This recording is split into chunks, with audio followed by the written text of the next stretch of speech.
일주일에 섹터 하나씩을 정복합니다. YG 클럽 고정 댓글을 타고 오세요. 오랜만에 뵙습니다. 예. 단장님. 제가 여전히 그 전 단장님이라고 이렇게 불러도 될까요? 네. 네. 전 단장은 맞으니까요. 네. 방위사업청 전 사업단장 정광선 단장님. 지난번에 나오셔서 저희 그 KF21에 대해서 굉장히 친절하게 다양하게 알려주셔가지고 큰 도움 됐습니다. 무슨 너무 감사드립니다. 지난해였죠. 아덱스라고 해서 네네. 우리나라 그 방산 전시회에 KF21이 실물이 전시가 됐어요. 네, 전시만 됐을 뿐만이 아니고 비행도 했죠. 비행도. 네, 일반인들에게 처음으로 이걸 보여줬죠. 그렇습니다. 혹시 거기 가셨었던가요? 예. 전 그 대통령님 행사할 때 초청 받아서 이제 그 자리에 있었죠. 예. 그러면은 KF21이 직접 눈앞에서 날아다니는 건 처음 보신 거예요? 두 번째죠. 초도 비행할 때 이제 그때도 가서 초대를 해서 그 사천 비행장에서 이제 떴다가 바로 내리는 것을 봤고, 요번에는 앞으로 가면서 이제 약간의 그 아크로바틱 기동, 뭐 롤을 돌린다든가 뭐 하는 그러한 기동까지도 한 것을 봤습니다. 역시 그 보람의 사업, 네. 그 사업 단장님이셨기 때문에 당연히 정광선 단장님을 빼놓을 수는 없었겠죠, 당연히. 그 초청 받으실 때 저희도 좀 데려가시죠. 농담이고요. 네. 혹시 그때 네네. 내가 이 씨앗부터 뿌렸던 그 프로젝트인데 진짜 그 KF21이 막 기동까지 하고 있고 이거 보실 때 혹시 좀 어떠셨어요, 느낌이? 감격이었죠, 뭐. 네. 사실은 이제 제가 현역 때 2014년 13년, 14년 이때 지금 이제 나중에 뭐 혹시 질문하실 것 같은데 카이다에서 안 된다, 이거 사업성이 없다라고 하는 거를 어떻게 해서든지 이제 설명을 하고 인도네시아와 협정도 맺고 투자 협정도 맺고 해서 13년, 14년에 이 사업을 보냈고요. 그 다음에 이제 저는 이제 현역에서 전역을 해서 있다가 이 사업이 착수되면서 2016년에 이제 사업 단장으로 왔거든요. 그러니까 이제 사실은 뭐 이 보람의 사업을 보내기 위해서 많은 분들이 힘을 쓰셨지만 저는 이제 막바지에서 좀 힘을 쓰고 실질적으로 개발하는데 참석을 했기 때문에 가장 어려웠던 시절에 좀 있었다라고 저는 생각을 합니다. 그래서 눈물이 나올 이 직전 그 정도까지 대단히 감격했던 그런 순간이었습니다. 약간 좀 자식 키워서 뭔가 시집장가 보내는 느낌이랄까? 그렇기도 하고 그 개발하신 분들, 우리 한국항공, 그다음에 국방과학연구소, 그다음에 LIG 넥스원, 한화시스템, 많은 그 방산업체들한테 대단히 고맙다는 생각이 들었습니다. 그렇죠. 진짜 어디 한두 분이 고생하신 거 아니고 정말 셀 수 없이 많은 사람들의 피땀 눈물이 있는 거고요. 그 KF21이 그 뭐라 해야 됩니까? 시제품이라 그래야 될까? 그 테스트용이 6기가 제작이 됐던 거고 올해부터는 이제 양산이 시작되는 건가요? 이제 올해 양산이 시작이 되기 위한 계약을 하는 거죠. 계약. 네. 계약이 되면 이제 양산에 들어간다라고 보는데 아마도 그 계획상으로는 1, 4분기 내에 초도 양산 계약이 될 겁니다. 24년 1분기 안에 초도 양산 계약이 되는 거고. 계약이 되면 대략적으로 이제 항공기를 조립하고 생산하는 데는 20에서 24개월 정도가 걸리거든요. 그렇게 되면 이제 26년 후반기 정도에 최초의 그 양산 1호기가 나오게 될 거라고 생각합니다. 20에서 24개월. 그러니까 한 대 조립하는데 2년 걸리는 거네요. 그렇습니다. 그러면 이게 한 대 만들어 놓고 또 2년 지나 이건 아니고 병행해서, 동시에 이제 그렇죠. 이제 한 대 들어가고 뭐 한 달 있다가 뭐 또 다음 때 항공기를 이제 이렇게 해서 하면은 통상적으로 저희가 FA50 할 때 보면은 우리 한국항공이 1년에 한 20대 정도 이상 20대를 이렇게 넘나드는 그 정도의 그 생산 인력을 라인을 갖추고 있거든요. 요번에도 저희가 봤을 때는 이제 초도 양산을 40대를 한다라고 하면 28년까지 40대가 나오는 겁니다. 그러니까 26년 말에 1호기가 나온다고 보면 27년, 8년, 1년에 한 20대 정도 나온다라고 볼 수 있고요. 그다음에 27년 같은 경우는 이제 아무래도 처음 생산하는 거니까 그 생산자의 기술 습득률이 좀 낮으니까. 초반에는 처음에는 낮기 때문에 뭐 20대까지는 생산이 안 될 것이고요. 28년도에는 이제 20대 이상을 생산을 하게 될 거라고 봅니다. 점점 더 많아지고 조금 더 빨라질 수 있는 그런 흐름으로요. 네. 그래도 얼마 전에 보니까 잠정 전투용 적합 판정을 받았다 하더라고요. 네네. 이게 어떤 의미입니까? 전투용 적합이면 당장 나가서 싸울 수 있는 거예요? 무슨 의미예요? 이제 전투용 적합이라고 하는 것은 군이 무슨 무기가 우리 필요하니까 개발해 주세요라고 요구 사항을 냅니다. 예. 그거를 이제 저희는 ROC라고 얘기를 하는데요. 네. Requirement of Capability라고 ROC를 선정을 하면 이제 개발이 다 끝나면 그것을 시험 평가를 합니다. 네. 지금 KF-21이 그러한 평가를 하는 중에 있고요. 네. 그 시험 평가를 다 해서 이제 소요군에서 그 시험 평가를 담당을 소요군이 하거든요. 소요군이라면 네. 너무 어려운 말씀을 네. 소요군이라면 그것을 필요로 하는 군, 요구한 군. 그러니까 네네네. 공군이 되겠죠. 네네네. 그 공군의 시험 평가한 팀에서 최종적으로 이거는 다 충족합니다. 라고 하면 합참에다가 이제 그걸 보고합니다. 그러면 합참의 시험 평가부라고 있거든요. 네네. 그럼 이제 거기서 이렇게 판정을 해가지고 아마도 지금 절차는 국방부에다가 올리는 걸로 알고 있고요. 그럼 국방부에서 이제 판정을 하는데 전투용 사용 가압 판정은 모든 시험 평가가 끝났을 때 하는 것이고, 네. 근데 이제 항공기라든가 배 이런 것들은 개발 기간이 되게 길거든요. 네. 이건 벌써 KF-21은 10년이니까 시험 평가만도 5년을 하지 않습니까? 네. 이건 너무 기니까 우리 방산업체들이 그동안에 완전히 쉬어야 되는 거죠. 완전히 쉬어야 되고, 그러면 이 시험 평가가 개발이 다 끝난 다음에 시험 평가를 하게 되면 또 다른 또 기간이 드는 거죠. 예를 든다면 개발을 한 다음에 시험 평가 다 끝나고 다시 그때서부터 생산을 하게 되면 정말 많은 시간이 걸리겠죠. 그냥 붕 떠버리죠. 네. 네. 그렇기 때문에 현재 규정에는 함정이나 항공기, 위성 이런 것들에 대해서는 개발 기간이 너무 길고 생산을 준비를 할 시간을 가져야 되기 때문에 네네네. 중간에 어느 정도 이 무기 체계에 대한 기본적인 성능, KF-21 같으면은 뜨고 나르고, 지금 블록 1 같으면은 공대공 능력을 가졌으니까 네. 공대공 미사일도 한번 떨어뜨려 보고, 떨어뜨렸을 때 뭐 항공기를 치는 그런 문제가 없는지, 그다음에 초음속도 해보고, 이런 어떤 기본적인 항공기로서 가진 기본적인 이러한 성능만을 테스트한 다음에 문제가 없다 하면 우선적으로다는 이제 양산에 들어가는, 그것이 이제 잠정 전투용 사용과 판정을 하고, 최종적으로 저희 그 보라매 사업 같은 경우는 26년까지는 계속 지금도 시험 평가를 하고 있습니다. 그때 26년 가서 이제 최종적으로 전투용 사용과 판정을 하게 될 겁니다. 그 이야기하셨던 초음속 비행하고 공대공 무장 분리까지 이제 완수가 됐다 하더라고요. 그러면 여기서도 이제 끝나지 않고 어떤 테스트를 계속해야 되는 거예요, 앞으로? 할 거가 너무나 많죠. 할 거가 너무나 많은데, 일단 간단히 지상에서 테스트할 것들을 본다면 고온, 극저온, 이런 데서도 이게 작동이 가능해야 되니까 작동이 가능해야 되니까 그것은 저희 서산 쪽에 가면은 그 시험 시설이 있습니다. 항공기 그거를 평가하기 위한 별도의 또 시험기를 저희가 제작을 해놓은 게 있거든요. 그거는 이제 비행을 안 하고 완전히 구조적인 것만 하는.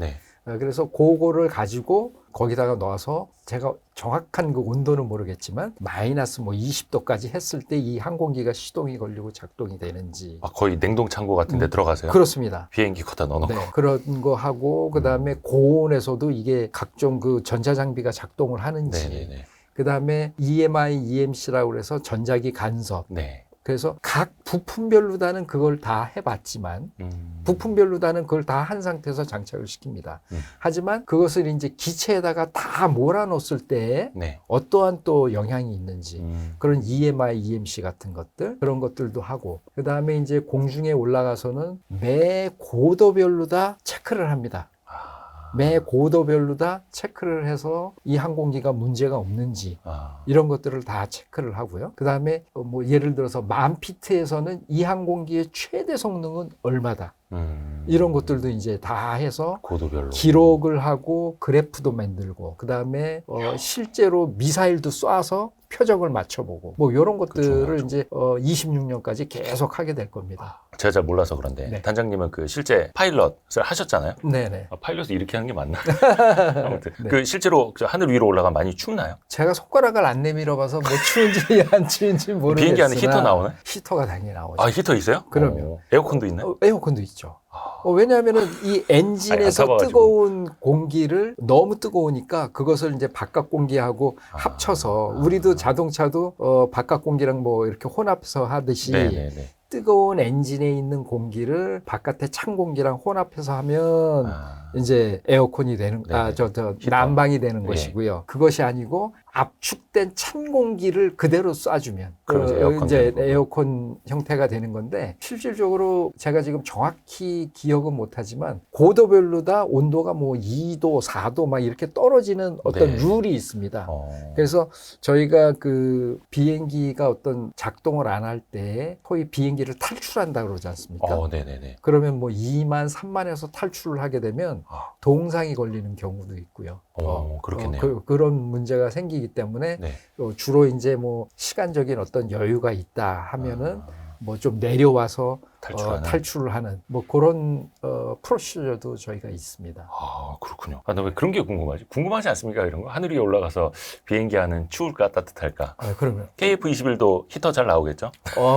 엄청 잘 나오죠. 요즘 약간 제네시스 이런 느낌입니까? 그렇죠. 제가 탄 비행기는 이제 이 KF-21이 대체하고 마구 지금 이제 도태라는 거는 좀 그렇고 퇴역 중에 있는 F5인데요. 네, F5 타셨다고. 네네. F5인데 그것은 여름에 지상에서는 너무 덥습니다. 에어컨이 작동이 안 돼서. 일단 올라가야지 좀 이제 에어컨이 작동이 되려면 파워를 좀 넣어야 작동이 되는데 이 지상에서는 파워를 넣으면 뭐 속도가 빠르니까 그게 안 되잖아요. 네네. 그래서 뚜껑, 저희는 그걸 캐노피라고 얘기를 하는데 네네. 그거를 열어놓고 다니고 지상에서는 그냥 이거 완전히 유리 뚜껑이요? 네, 유리 뚜껑. 네네네. 그래서 지상에서는 완전히 땀으로 범벅을 하는데 F-16, F-15 항공기만 해도 지상에서 뚜껑을 닫고 다닙니다. 에어컨 잘 나옵니까? 잘 나오기 때문에 밖에 공기 안 맞으려고 이 뚜껑을 닫고 다닙니다. 그러니까 KF-21은 얼마나 더 좋겠어요. 진짜 제네시스급 되는 거네요. 진짜. 그렇습니다. 우리 단장님은 그 F5로 고생 많이 하셨습니다. 네. 근데 이제 아까 양산 이야기 하셨는데 이제 KF-21도 잘 만들어야겠죠. 근데 우리가 FA-50은 그래도 요거는 경공격기니까 진짜 전투 상황에서 쓰일 수 있는 거를 한국 항공우주 카이에서 만들어 봤다 이거죠.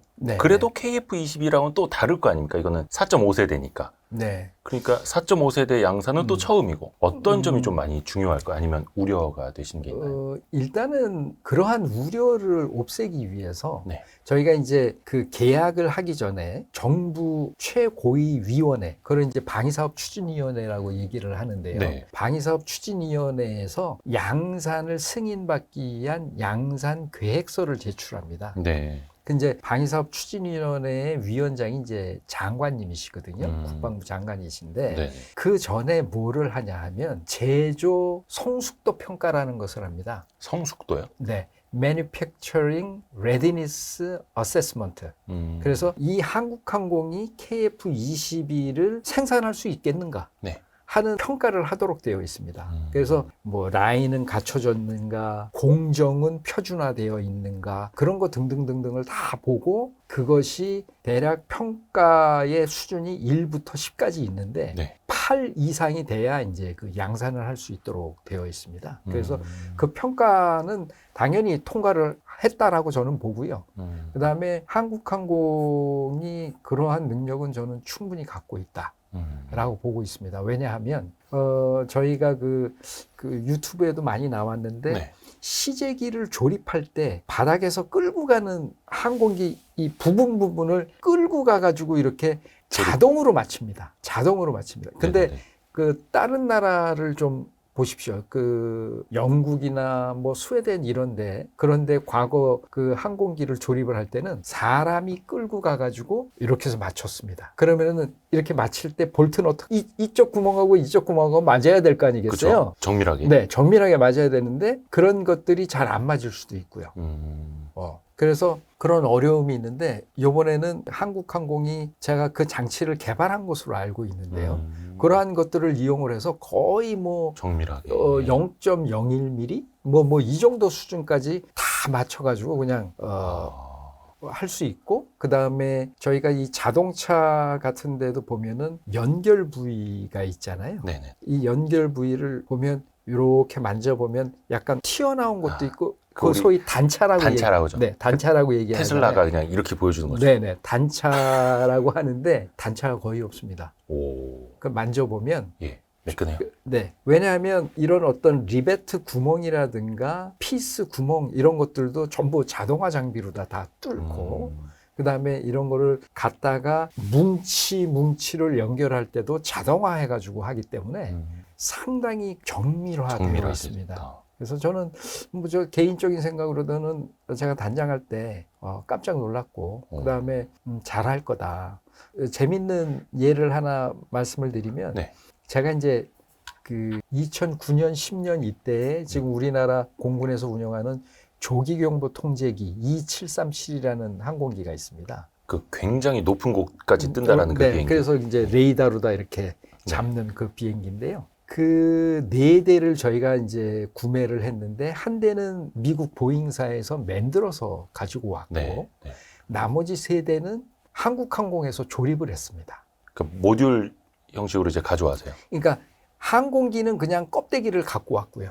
날라와서 그냥 껍데기 채로다만 날라왔고, 그래서 그 안에 뭐 의자라든가 이런 건 하나도 없이 그냥 껍데기가 와서 그거를 그 안에 레이더 장착하고 뭐 각종 그 모니터 뭐 이런 것들을 장착을 했는데, 이제 그 제 파트너인 미국 보잉사 팀장이 하루는 저한테, 야, 한국항공 그 되게 재밌는 회사다. 그래서 뭐 왠데 그러냐 그랬더니 한국항공 그 직원이 자기를 하나 찾아오더니, 야, 너희들이 하라고 준 공정 리스트는 이렇게 되어 있는데 우리가 해보니까 이 공정 앞뒤를 뭐 요렇게 바꿔서 요렇게 하는 게 훨씬 더 편할 것 같다.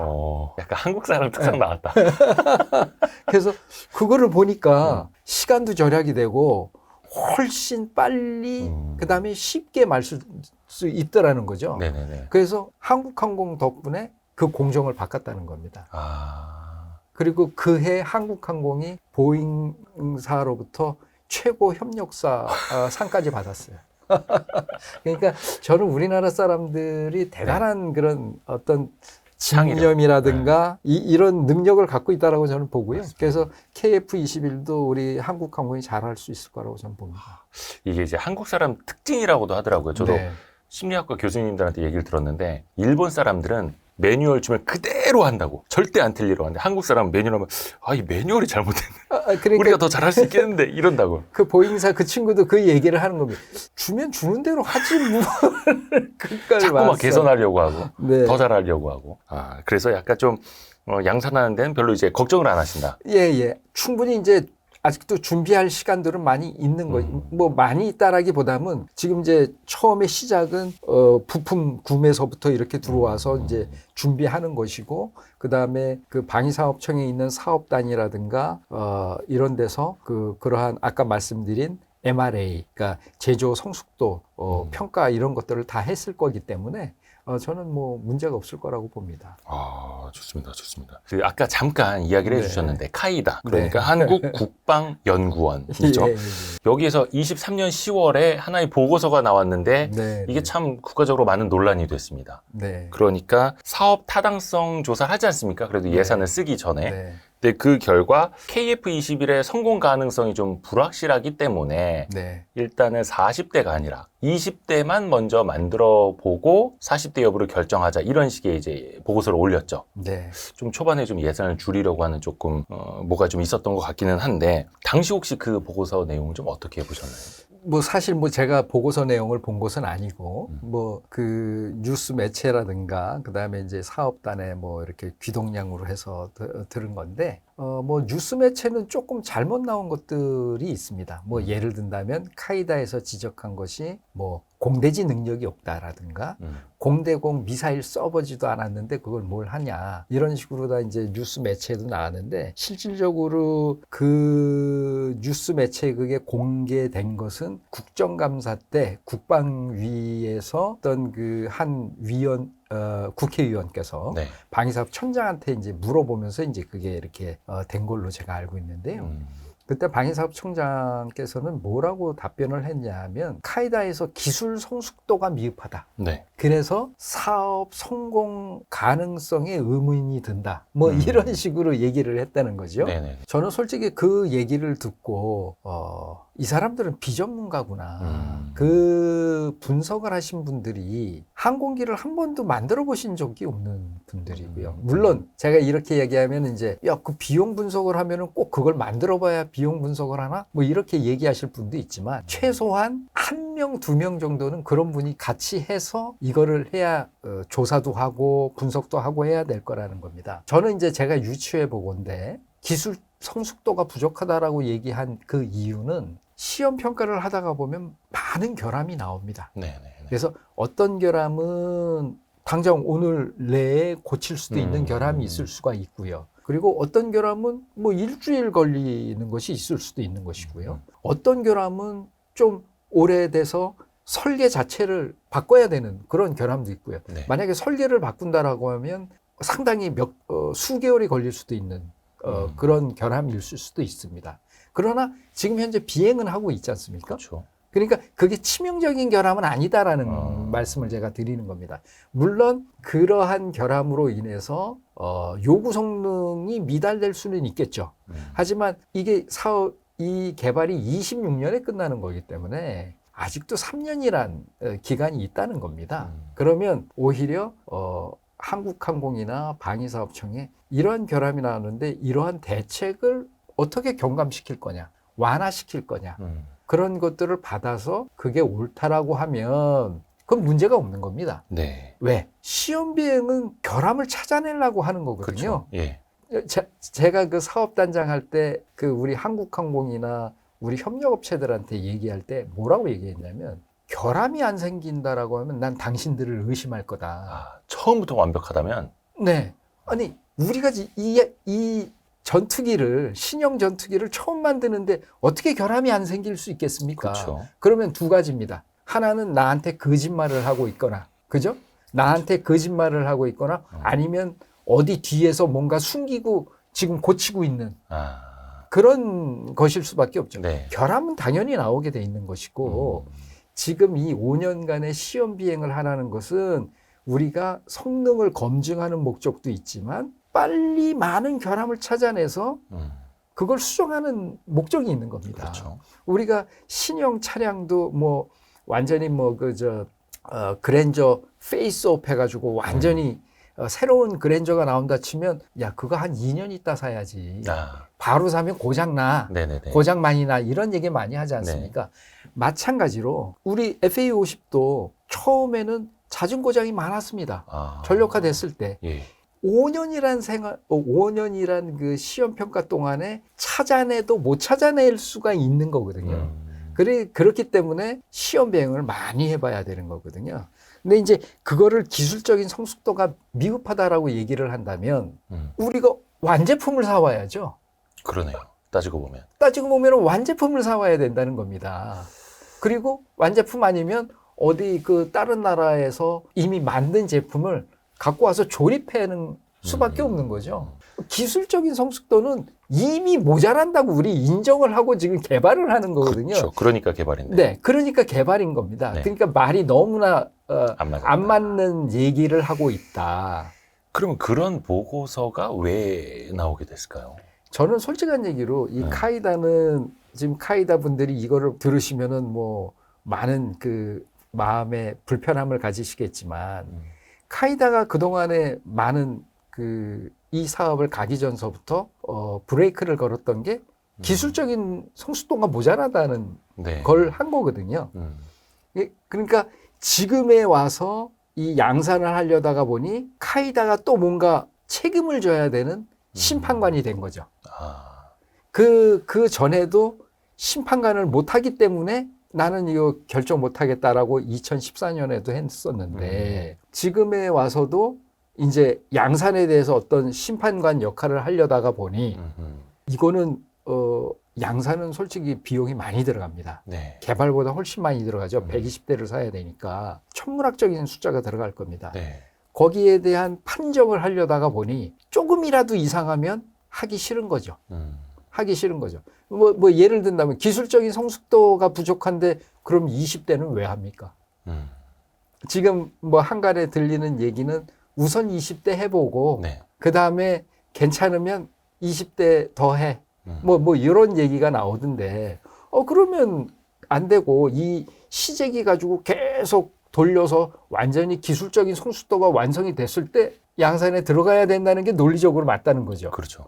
그러니까 이거는 카이다는 야 이거 이럴 수도 없고 저럴 수도 없고 방산업체 눈치도 봐야 될 것이고 국민 여론의 눈치도 봐야 될 것이고 뭐 근데 야 이거 그냥 내가 하자니 좀 부담이 되고 하니까 그런 형태의 20대, 20대 뭐 이런 게 나온 것이 아닌가. 저는 그런 생각이 듭니다. 그래서 이 사업의 책임은 방위사업청이 질 거고요. 그다음에 이것을 개발하는 업체들이 지도록 계약에 되어 있습니다. 카이다가 지는 게 아니거든요. 네, 그렇죠, 그렇죠. 이 KF-21이 개발이 잘못되게 되면 계약적으로 주계약 업체인 한국항공은 지체상금이라는 페널티를 물게 될 것이고요. 그거는 계약적으로 당연한 겁니다. 그다음에 여기와 관련된 뭐 사업 관리를 하고 있는 방위사업청의 그 사업단도 당연히 문책을 받겠죠. 그러니까 책임은 이 사람들이 지는데 엉뚱한 사람들이 더 걱정을 하고 있다. 물론 걱정을 해주는 것은 너무나 고맙습니다. 그런 걱정을 통해서 그다음에 그런 문제점을 제기를 통해서 방위사업청 사업 관리하는 사람들이나 업체들이나 좀 더 관심을 가지고 그것을 적극적으로 해소할 수 있도록 노력하는 계기는 되겠으나 지금 이것이 초도 양산이 흐트러지게 되면 자 보십시오. 우리나라 국방부 소속의 예하의 그 연구소가 네. 정부 출연 연구소가 KF-21의 기술적인 성숙도가 미흡하다라고 얘기를 하면 해외에서 어떻게 생각할까요? 그런 것도 있네요. 저는 그게 되게 안타깝습니다. 그게. 그러면 오히려 저는 이런 문제가 있기 때문에 이러이러한 조치가 필요하다. 그러면서 하나의 어떤 대안을 제시를 하면서 양산 계획에 그걸 포함을 시켜달라든가 이런 형태로 나갔어야 되지 않는가. 그런 아쉬움이 있습니다. 그러네요. 근데 어찌됐든 간에 국회에서는 그냥 예정대로 초도 생산 40대로 가자라고 하면서 국방 예산을 이제 확정을 한 거죠. 그게 아닙니다. 아니요? 네. 제가 알아본 바로는 네. 아직 확정된 보고서가 방위사업청으로 안 온 것으로 제가 알고 있습니다. 그러니까 이게 또 재밌는 것이 네. 이 사업 타당성 분석을 시키는 주체는 누구냐 하면 기획재정부입니다. 그렇죠. 예산. 네, 예산을 줘서 기획재정부에 주면은 그 보고서를 다 만들면 국방부나 방위사업청으로 그 보고서를 주는 게 아니고 기획재정부로 줍니다. 그리고 둘이 이런 말씀을 드려도 되는지 모르겠으나 의견을 나눕니다. 좋은 말로 의견을 나눕니다. 예. 네. 그래서 이제 보고서가 확정이 되는 것이죠.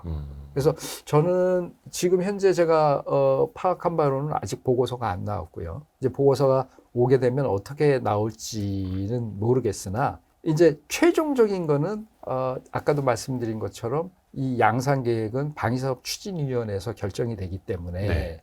그게 이제 아마 1분기 내에 하게 되면 사업 방향을 어떻게 가게 될 것인가. 요거는 이제 그때 가서 되게 될 거고요. 그 다음에 정부 쪽 입장에서는 카이다에서 그런 의견을 냈으니 네. 그런 의견을 최대한 빨리 해소하는 그러한 작업을 지금 하고 있더라고요. 그래서 그런 작업을 최대한 아무튼 빨리 해소를 하면서 24년 동안에 일단은 금년 1, 4분기에 이제 만약에 카이다의 그 보고서가 그대로 진행이 된다라고 하면 1, 4분기에 20대를 먼저 보내고 네. 24년 그 1년 동안에 카이다에서 부족하다라고 얘기한 것을 빨리 보완해서 예. 그리고 이제 카이다에서 지적했던 것이 미사일을 안 쏴봤다라는 것이니까 미티어에다 미사일도 쏴보고 이런 것들을 빨리 해서 나머지 20대를 25년에 보낸다. 그렇게 되면은 우리 방산업체라든가 그 다음에 전력화하는 데 있어서 뭐 아주 그렇게 큰 치명적인 영향은 입지 않을 거라고 봅니다. 국회에서는 이야기 나왔던 게 뭐 여야 공이 그러면 안 된다 해서 40대 초도 물량 그대로 가야 된다 이렇게 중지를 좀 모아줬다라고 기사를 봤거든요. 근데 사실은 이제 우리 의원님들도 뭐 중요하지만 이것은 어떤 법과 규정에 따라서 가는 거거든요. 이 사업 타당성 검토라는 것이 과거에는 없었습니다. 네. 이 과거에는 사업을 시작하기 전에 사업 타당성 검토를 한번 했었는데 네. 그때가 이제 한 2010년, 2009년 요때 개발을 하고 나서 양산을 하려고 예산을 받았는데 양산을 하지 못할 정도의 결함들이 막 나왔습니다. 그래서 기획재정부에서 이건 안 되겠다. 양산도 사업 타당성 검토를 받아야 되겠다라고 해서 이것을 하게 된 지가 그렇게 한 7, 8년?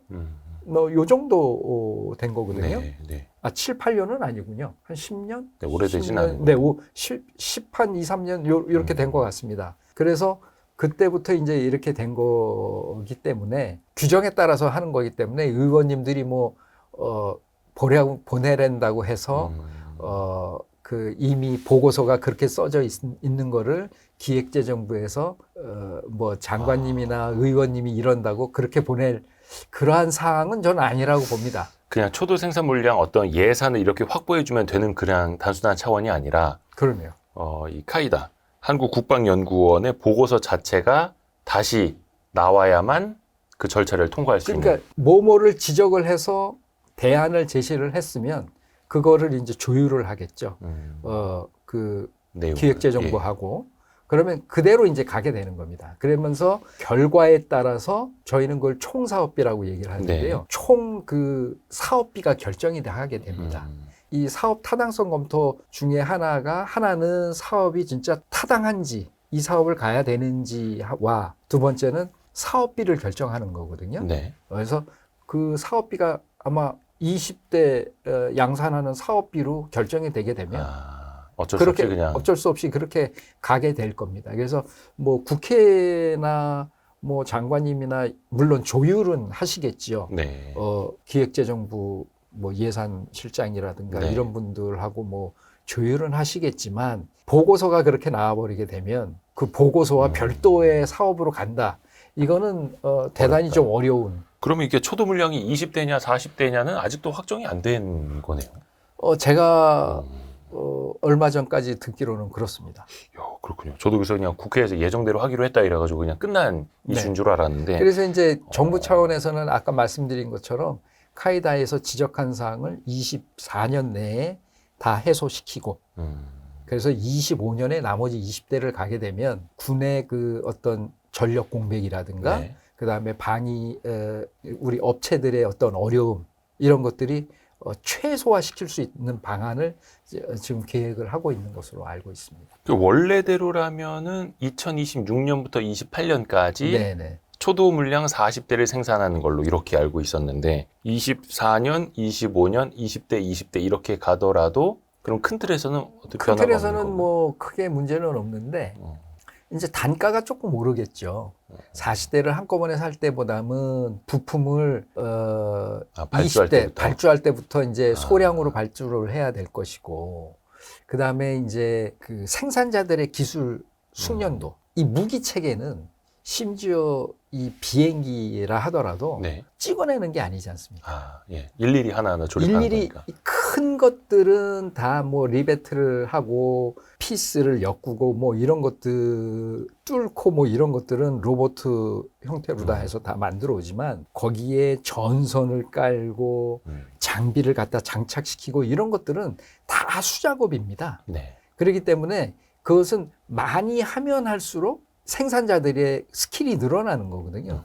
아까 처음에 말씀드린 것처럼 스킬이 늘어나게 되면 단가가 낮아지게 되는 속도가 거거든요. 빨라지고, 예. 속도가 빨라지기 때문에 무슨 뭐 F-35가 단가가 무슨 뭐 8천만 불로 떨어졌느니 네. 이 얘기가 단순히 F-35를 사는 국가 물량이 많아져서 이거 플러스 생산자들의 스킬이 일취월장했기 때문에 그렇습니다. 그래서 그런 어떤 그 기술 숙련도는 어느 정도 되면 이제 나중에는 일정해지죠. 지금 F-35A의 대당 가격이 한 946억, 뭐 950억 수준 이렇게 이야기가 나오더라고요. 근데 KF-21도 원래는 한 880억 네네. 정도의 생산 단가. 네. 근데 40대가 아니라 초도물량 20대로 가면은 1,000억 원대로 껑충 뛸 거다라는 우려들이 나오더라고요. 이제 그런 말씀들을 되게 많이들 하시는데 40대를 20대로 살 때 이 정도로 오릅니다. 네. 혹은 이렇게 단가가 오르는데 F-35랑 비교해서 F-35 사지 누가 이거 사겠어. 이런 이제 논리인데요. 네. 거기에 맹점은 이겁니다. F-35가 지금 좀 전에 뭐 900 몇 억이라고 말씀하셨잖아요. 네, 946억. 946억. F-35도 올랐겠죠. 그 사이에 또. 왜냐하면 F-35가 2022년에 최고로 내려갔을 때가 7,790만 불인가? 이 정도까지 내렸습니다. 그러니까 7,800만 불? 네. 그러니까 뭐 그냥 간단하게 8천만 불이라 치면은 네. 8천만 불이라 치면은 그 당시에 코로나 터지기 전에는 단가가 어떻게 됐냐면 1,100원이었지 않겠습니까? 예. 그럼 환율이 800만 불 치면은 어떻게 되나요? 880억? 예. 그 정도 됐겠죠. 근데 지금 환율은 1,300원이잖아요. 예. 얘 1,000억이 넘어갑니다. 1,000억이 넘어가요. 그렇다면 우리나라만 환율이 올랐느냐? 아니거든요. 다른 나라들. 다른 나라들도 다 마찬가지고 또 두 번째. 그 공급망 교란 때문에 부품값들이 다 올라갔습니다. KF-21만 올라가는 게 아니거든요. 네네네. 그렇기 때문에 F-35의 가격은 고정시켜 놓고 우리 가격만 올라가고 있다라고 말씀들을 많이 하시는데 그건 결코 아니다. 그럼 안 되는 거구나. 네, 그건 결코 아니고 네. 물론 저희가 20대만 초도 양산을 하게 되면 단가는 올라가게 될 겁니다. 그건 뭐 필연적이죠. 왜냐하면 지금 현재는 환율도 1,300원 이상일 것이고요. 네네네. 그다음에 물량도 소량으로 다 공급을 받게 되니까 단가는 올라갈 텐데 그러나 결국에는 지금 쓰는 이 20대는 우리 공군이 쓰는 겁니다. 네. 그게 수출하고는 관련이 없습니다. 엄밀히 얘기를 하면 네. 아마 수출은 제가 봤을 때 제일 먼저 공군한테 줘야 되기 때문에 그렇죠.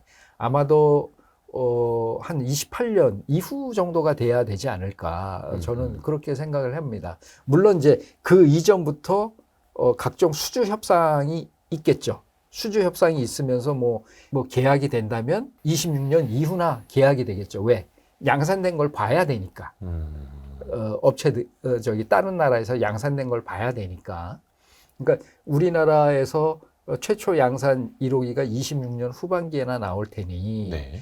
제 개인적인 생각으로는 계약이 아무리 빨라도 26년 말 정도는 계약이 되지 않겠는가. 그러면 수출하는 국가에는 26년 말에서 다시 2년을 더 하면은 29년 그때는 뭐 달러가 또 틀려지겠죠. 그때는 그다음에 또 이 어떤 부품 가격이라든가 그다음에 우리나라에서 29년, 28년 이렇게 되면은 후속 양산이 또 진행이 되니까 그때는 또 많은 부품 물량을 사오게 되기 때문에 지금의 단가를 가지고 수출 단가를 따져주시면 안 된다라는 말씀을 드리는 겁니다. 그러네요. 얼마가 될지는 저는 모르겠습니다만 대단히 어디 기초적인 산술 문제처럼 그렇게 생각을 하시면 안 된다는 겁니다. 올해 1, 4분기에 방위사업청이랑 계약하는 초도 물량 가격이 수출 가격이 아니다라는 말씀을 제가 드리는 겁니다. 그러네요. 네. 수출 가격은 또 그때 가봐야 하는 하는 거고요. 그리고 제가 봤을 때는 지금이 가장 그 환율도 높고 그다음에 어떤 공급망이라든가 이런 것들의 문제도 있기 때문에 이것이 그러니까 공급망도 공급망이지만 금리도 높기 때문에 그런 어떤 많은 영향들 때문에 해외라든가 우리 국내 업체 뭐 이런 것들의 그 조건들이 다 부품의 단가가 높게 되는데 이것이 이제 조금 시간이 지나게 되면은 뭐 요즘 뭐 언제 저 미국 금리 내린대 뭐 이거 기다리듯이 그때 되면 뭔가 좀 더 지금 상황보다는 더 좋아지지 않겠습니까? 그러네요. 그러면은 그 이후의 상황도 종합적으로 봐야 되는 거고요. 네. 약간 26년 후반에 그러면 최초의 양산기가 나온다. 네네. 그러면 그때부터 이게 실전 배치라고 봐도 됩니까? 언제부터? 그럼요. 실전 배치인데 이제 실질적으로는 실전까지는 아니고요. 네. 저희가 이제 절차는 이 무기를 최초로 주게 되면 각 부대에 주게 되면 각 부대에서는 이제 KF-21로 예를 든다면 한 대가 왔지 않습니까? 네. 그럼 이제 그 비행기를 가지고 조종사 교육을 시키죠. 그러면 매달 한 대 정도씩 나온다 치면 네. 조종사가 교육을 시키고 그러면 또 조종사를 보충하고 한 개 대대가 느닷없이 생기는 것이 아니고 순차적으로. 처음에는 규모를 한 80%, 70% 정도의 대대 규모를 유지를 했다가 네. 점차적으로 조종사 항공기가 많아지면서 조종사 교육도 시키고 정비사 교육도 시키면서 채워 나가는 겁니다. 그러면서 이제 좀 숙련된 조종사는 실제로 뭐 대지 공격은 아니겠죠. 이제 공대공 능력만 가진 거니까 공대공에 올라가서 뭐 여러 가지 기동도 좀 해보고 뭐 이런 걸로 해서 대략 공군 같으면 1년 정도의 그런 훈련을 겪게 되면은 항공기가 1개 대대분이 들어오게 되거든요. 그렇게 되면 통상적으로 이제 공군의 1개 대대분은 20대 정도가 됩니다. 네. 20대 정도가 되는데 그럼 1개 대대분이 갖춰지면서 조종사들도 교육들이 어느 정도 다 끝나게 되면 정비사, 조종사 교육이 다 끝나게 되면 그때 합참으로부터 평가를 받습니다. 그것이 이제 전력화 평가라는 것을 받는데 네. 너희들 작전에 투입해도 되겠다. 그런 평가를 받게 되면 그 전력화 평가가 끝나게 되면 실질적으로 전력화되었다 하면은 이제 평가를 받게 되는 겁니다. 그래서 실질적으로 이 항공기를 받게 되자마자 뭐 어떤 일선에 투입이 돼서 그럼 뭐 전쟁이 난다면야 뭐 당연히 그렇게 하겠지만 네. 그렇게 되는 것은 아닙니다. 네. 그 KF-21이 지금 이제 미사일을 좀 달아서 요것도 이제 쏘는 연습도 하고 있다고 들었는데 아까 공대공까지는 현재는 가능한데 공대지는 아직 안 되는 건가요? 이제 많은 분들이 그게 좀 애매한데요. 예. 그 미사일을 쏘고 있다라고는 말은 안 맞고요. 아, 그래요? 네네. 그럼 미사일을 이제 시험 발사를 할 계획이다. 아직은 어려운데요? 아직은 안 쏜 걸로 제가 알고 있습니다. 그래서 24년 1월 말 기준으로는 네네. 미사일이 두 가지 종류가 있는데요. 단거리 미사일이라고 해서 AIM-2000, IRIS-T라는 거. 그거는 이제 실제로 발사까지 시켜봤고요. 그다음에 작년에 미티어라고 하는 중장거리 미사일은 낙하 시험까지만 해봤습니다. 그래서 요번에는 그 미사일 미티어라는 미사일을 우리 국가연이 개발하고 한화 시스템이 만든 A사 레이더와 연동을 시켜서 실제 타겟을 맞추는 실사격을 이제 해봐야 될 겁니다. 네. 그리고 이제 공대지 무장에 대해서 이제 많은 의구심들을 갖고 계신데요. 지금 공대지 무장과 관련해서 쓸 수 있는 그런 어떤 뭐라고 그래야 되나요? 소프트웨어서부터 여러 가지 그 하드웨어 이런 것들을 다 갖추고 있습니다. 네, 갖추고 있는데 그런데 왜 그 능력이 없다라고 얘기를 하냐 하면 검증을 못했기 때문에 그런 겁니다. 저희가 26년에 나오는 초도 양산 때 나오는 거는 공대공 능력, 그러니까 기동을 한다거나 미사일을 쏜다거나 하는 그런 것들에 대한 검증, 즉 시험 평가, 이것은 다 완료를 한 다음에 나올 거기 때문에 아하. 그 능력이 있다라고 보는 것이고, 그렇다고 공대지에 대한 기능이 없는 건 아닙니다. 네. 그 기능도 다 가지고 있고요. 지금도 그걸 갖추기 위해서 그 개발을 하고 있는 그런 상태고, 26년 하반기가 되면 이제 저희는 그거를 추가 무장 시험이라고 얘기를 하는데, 예. 26년 하반기부터 28년까지 대략 2년 6개월 동안 그때는 공대지 무장만 쏴볼 겁니다. 폭탄도 여러 가지 종류가 있기 때문에 뭐 GPX 유도 폭탄이라든가 그냥 일반 폭탄, 그다음에 우리 국가연에서 지금 현재 개발하고 있는 장거리 공대지 유도탄, 네. 뭐 요런 것 등등등등을 계속 쏴볼 겁니다. 그런데 이제 그러면 그게 왜 2년이나 걸립니까? 2년 이상이나 걸립니까? 이런 또 의문들을 많이 하시거든요. 예. 항공기에다가 이제 그 무거운 것들을 달지 않습니까? 네. 그 무거운 것들을 달았을 때 한꺼번에 투하를 시켜야 되는데, 예. 자칫 잘못했을 때 오른쪽 날개 폭탄은 떨어졌는데 우측 날개 폭탄은 안 떨어졌을 때, 예. 그걸 우리는 어시메트릭 비대칭 상태라고 얘기를 하거든요. 그런 문제가 발생됐을 때는 이 항공기는 어떤 특성을 갖고 있는가? 이게 균형까지도 잘 맞아야 되니까요. 그렇죠. 그거는 사실은 비상 상태이기 때문에 이런 프로시저는 어떻게 해야 되는가? 이런 거 등등 일부러 그렇게 만들어 봅니다. 일부러 그렇게도 만들어 보고. 이거 폭탄 아끼느라고 한 짝씩만 쏴도 안 되는 거예요? 말문이 막히셨는데? 일부러 그렇게 쓰지는 않죠. 왜냐하면 한꺼번에 떨어뜨려야지. 물론 그 가운데 있는 똑같은 쪽에 있는, 네. 그러니까 날개에 폭탄을 달 수 있는 게가 3개 포인트, 네. 이쪽에 3개 포인트가 있는데 동일한 포인트 쪽은 같이 쏘고요.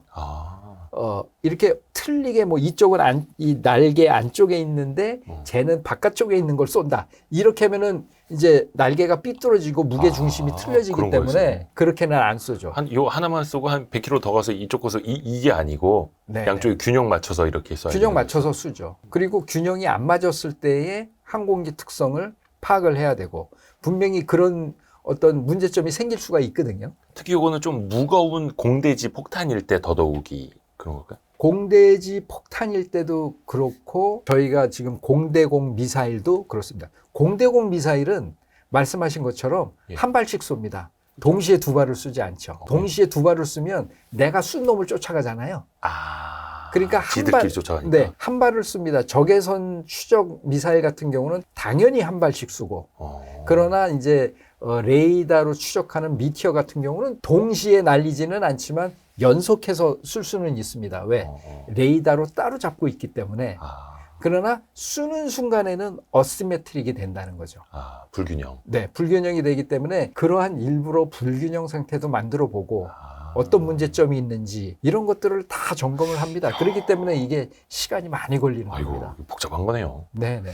일단은 공대공부터 테스트하고 그 다음에는 이제 공대지를 테스트하는 건데, 네. 최근에 그 기사 나온 거 보면 그 독일산 그 공대지 미사일이 있지 않습니까? 타우러스. 네네. 이게 500km 가까이 날아간다 하더라고요. 네네. 거의 서울에서 전투기에서 딱 떨어뜨려도 거의 북한의 웬만한 지역 가서 이제 때려박을 수 있는, 거의 한 8m 이상 깊이까지 파고 들어가서 터진다고. 이중탄으로 되어 있습니다. 예. 이 폭탄 안에 강철 심 비슷한 것들이 있어서 그것이 뚫고 들어가가지고 그 안에서 터지도록 되어 있습니다. 요거는 그러면은 지금 이제 F-15K에는 달 수 있다고는 하는데, 네. KF-21에도 요거 달고 가나요, 이제 나중에? 이제 좀 비하인드 스토리를 말씀을 드리면, 네. 저희가 타우러스를 제가 사왔습니다. 제가 현역 때 계약 부장을 한 적이 있는데, 국제 계약 부장을 한 적이 있는데, F-15K에 붙이려면 미국으로부터 허락을 받아야 됩니다. 이거 독일 거 아닙니까? 독일 거지만 네. F-15가 미국 거기 때문에 F-15와 연동을 시켜야 되거든요. 예. 그러면 F-15 쪽에서 그 연동을 시키는 어떤 개조 개발을 해야 됩니다. 그리고 아까 말씀드린 것처럼 공중에 올라가서 얘가 정말 공기역학적으로 잘 우리 F-15 항공기랑 맞는지, 궁합이 맞는지, 안 떨어졌을, 이렇게 떨어뜨릴 때 얘가 내 날개를 치지 않는지, 뭐 이런 거 등등 시험을 해야 되기 때문에 실질적으로 탄 사오는 거에 거의 반 이상을 F-15한테 돈을 줬습니다, 저희가. 아, 그래요? 네. 왜냐하면 그 시험 비행을 거의 한 1년을 하거든요. 네. 보잉한테 그러면 그렇게 돈을 탄 사오는 거 절반을 주는 거예요? 네네. 뭐 소프트웨어 개발도 해야 되고 뭐 테스트 해야 심지어는 되니까. 미 정부로부터 허락도 받아야 되고요. 그래서 저희가 1차 사업을 할 때는 1차 사업으로 사와서 F-15K에다가 장착을 해서 사왔고 2차 사업은 이제 탄만 사오는 걸로 해서 네. 시작을 하려고 했는데 예. 그때 우리 KF-21이 이제 개발을 시작한 겁니다. 그러니까 우리 국가연과 공군과 우리 정부 요원들이 머리를 맞대고 야 우리나라가 만든 항공기가 있는데 이거는 만들어 봅시다 우리가. 응? 그래서 어차피 탄 사온 것도 있겠다. 네, 탄 사온 것도 있겠다. 아니요. 탄 사온 게 그거는 F-15에다가 붙이는 것이 아니고 예. 그거는 또 다른 의미가 있으니 우리 탄을 만들자. 아, 자체. 네, 국산 장거리 공대지 유도탄을 만들자. 그게 그렇죠. 천룡인가 아마 작년에 이미 그 투하 시험도 해보고 뭐 이런 네. 걸 해봤습니다. 네. 그걸 만들자 해서 2차 사업을 안 했죠. 2차 사업을 안 사고 현재 지금 LIG 넥슨하고 우리 국가연하고 네. 같이 개발을 하고 공대지. 네. 그래서 그 28년까지 개발을 하고 아마 30년에 장착을 하는 걸로 알고 있는데요. 그러면 2030년쯤이면 KF-21에 국산 공대지 미사일이 장착이 될 수 있는. 네. 그런데 이제 타우러스사하고 우리 한국항공이 그 FA-50은 그런 어떤 장거리 공대지 미사일을 장착을 안 하거든요. 그건 GPS 유도 폭탄만 달기 때문에 FA-50에다가. 네네네. 그래서 제가 알고 있기로는 한국항공하고 타우러스사에서 같이 그 FA-50에 장착할 수 있는 변형된 타우러스를 개발을 해서 장착을 하려고 하는 것으로 제가 알고 있습니다. 완전히 이제 국산 전투기의 국산 공대지 미사일. 그렇죠. KF-21 같은 경우는. 네. 근데 요것도 뭐 단기간에 되는 거는 아니고 시간은 걸리는 거고요. 약간 좀 제가 좀 무식한 질문 한 가지만 더 드리면 아까 그 타우러스 같은 공대지 미사일 같은 경우도 500km를 날아간다고 하면 굳이 전투기가 휴전선 만약에 이건 전시에 휴전선 넘어갈 필요도 없는 거예요. 그냥 이쪽 남한에서 그냥 500km 날아가도록 쭉 쏘면 지가 슉 날아가서 파괴하는 건가요? 그냥 계산상으로 보면은 그렇죠. 네네네. 계산상으로 다 보면은 그런데 순항 미사일이라는 것은 예. 속도가 적습니다. 마하로 달리지 않습니다. 천천히 그냥. 네. 천천히는 아니지만, 네. 천천히는 아니지만, 네. 마하 뭐 한 0.8? 뭐 이 정도로 달립니다. 음속은 아니고. 네, 음속은 아닙니다. 그래서 우리 가끔 그 유튜브라든가 이런 데 보면 우리 타우러스 시험 사격했을 때 타우러스 날아가는 거를 이렇게 보면서 찍는 게 있습니다. 네네네네. 그 항공기가 쫓아가면서 찍은 겁니다. 그 정도로 순항을 합니다. 그러면은 상대방이 이게 요격도 가능한. 요격도 가능하죠. 그렇기 때문에 이 순항 미사일 같은 경우는 왜 엊그제도 무슨 뭐 북한이 순항 미사일을 쐈는데 예를 들어서 1000km 순항 미사일을 쐈으면 뭐 여러 가지 이렇게 경로를 겨쳐서 갔다라고 하지 않습니까? 하는 것처럼 순항 미사일을 쓰면 탐지 안 되는 경로를 선택을 해서 바로 타겟으로 날아가는 게 아니고 경로를 선택을 해서 저고도로다 해가지고 이렇게 날아갑니다. 그래서 지가 이렇게 비행하면서. 네네. 그러면서 쟤도 GPS가 있거든요. 예. 순항 미사일은 GPS, 그다음에 관선 항법 장치, 그다음에 심지어는 그 안에 지도를 갖고 다닙니다. 지도를 갖고 다녀요? 네네. 그래서 이 세 가지를 다중항법이라고 얘기를 하는데요. 그 세 가지를 보면서 지가 자체적으로 정확한 경로를 찾아서 갑니다. 그러니까 뭐 대공포가 있는 데랄지 피해 가야 될 것들을 피해 가면서 가기 때문에 사실은 500km지만 그런 경로를 따라서 간다라고 하면 뭐 저기 뭐 중강진까지 간다든가 뭐 그럴 일은 없죠. 네. 그러나 이론적으로다는 저희가 그 남한 안에서 쏘게 되면은 웬만한 중요한 지역들, 평양, 원산 그 부분까지는 다 갈 수 있죠. 근데 또 그런 게 있다 하더라도 최대한 또 가까이 가서 투하할 필요도 있는 거고요. 굳이 뭐 가까이 가서 적에 있다면 굳이 가까이 가서 쌀 필요는 없죠. 또 방어가 중요하니까요. 네. 근데 이제 늘 저 폭탄만 갖고 다니는 것은 아니고 저 폭탄 같은 경우는 주요 전략적인 목표, 그 다음에 대공방어 체계가 돼 있는 그런데 전투기가 위험을 무릅쓰고 들어갈 필요가 없거나 혹은 어떤 갱도 파괴가 필요한데 북한의 장사정포들이 뭐 터널 안에 들어가 있다라고 얘기하지 않습니까? 그런 것들을 공격할 때 그럴 때 이제 주로 사용을 하는 거죠. 아까 그 말씀 중에 그 전투기 무장을 할 때도 이게 그 F-15K 같은 경우에도 보잉사에 좀 허락을 받고 라이선스 피도 돈을 줘야 됐다. 그 말씀 해주셨는데 우리가 진짜 사오고 싶은 무기가 있는데 이거를 혹시 못 사오고 있다.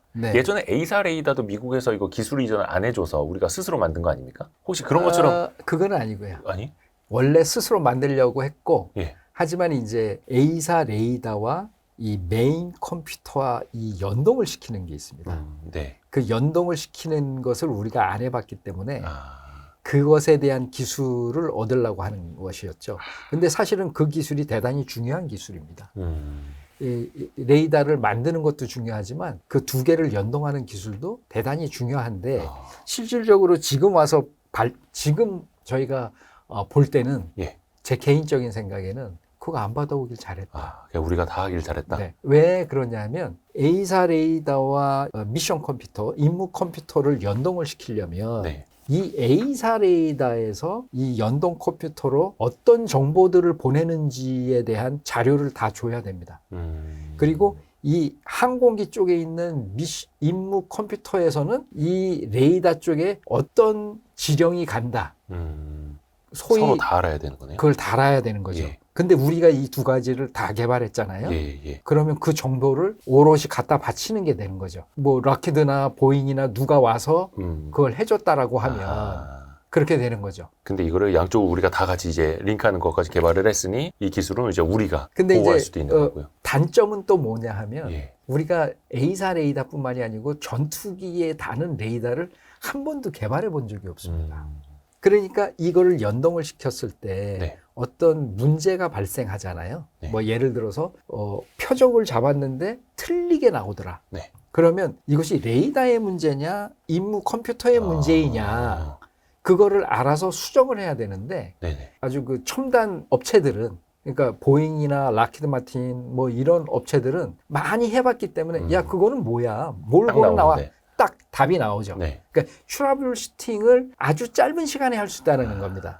근데 우리는 이게 뭔지도 모르고 이거를 개발한 업체도 틀리기 때문에 야 이거 네게 잘못된 거 아니야? 뭐 이럴 수도 있고요. 그러니까 시험 비행도 많이 해봐야 되고 이런 트러블 슈팅 이런 것들도 오래 거쳐야 된다는 거죠. 근데 연동은 당연히 할 수 있겠죠. 왜? 저것도 우리가 만들고 이것도 우리가 만들었는데 그거 왜 연동을 못 하겠습니까? 단지 어떤 문제가 생겼을 때에 대한 어떤 해결책 이런 것들이 좀 부족해서 도움을 좀 받겠다라고 얘기를 했던 거였죠. 혹시 진짜 사고 싶은데 사고 싶어도 못 산 무기가 있다면 어떤 게 있을까요? 그거는 이제 그 공대공 미사일입니다. 공대공이요? 공대공은 우리나라에서도 좀 만드는 게 있지 않나요? 우리가 미사일은 지금 현재 하나도 못 만들고 있고요. 그래요? 우리나라 미사일은 특히 전투기용은 전투기용을 한 번도 만들어 본 적이 없습니다. 왜 그러냐면 아까 그 타우러스 말씀드릴 때처럼 우리가 비행기가 없지 않습니까?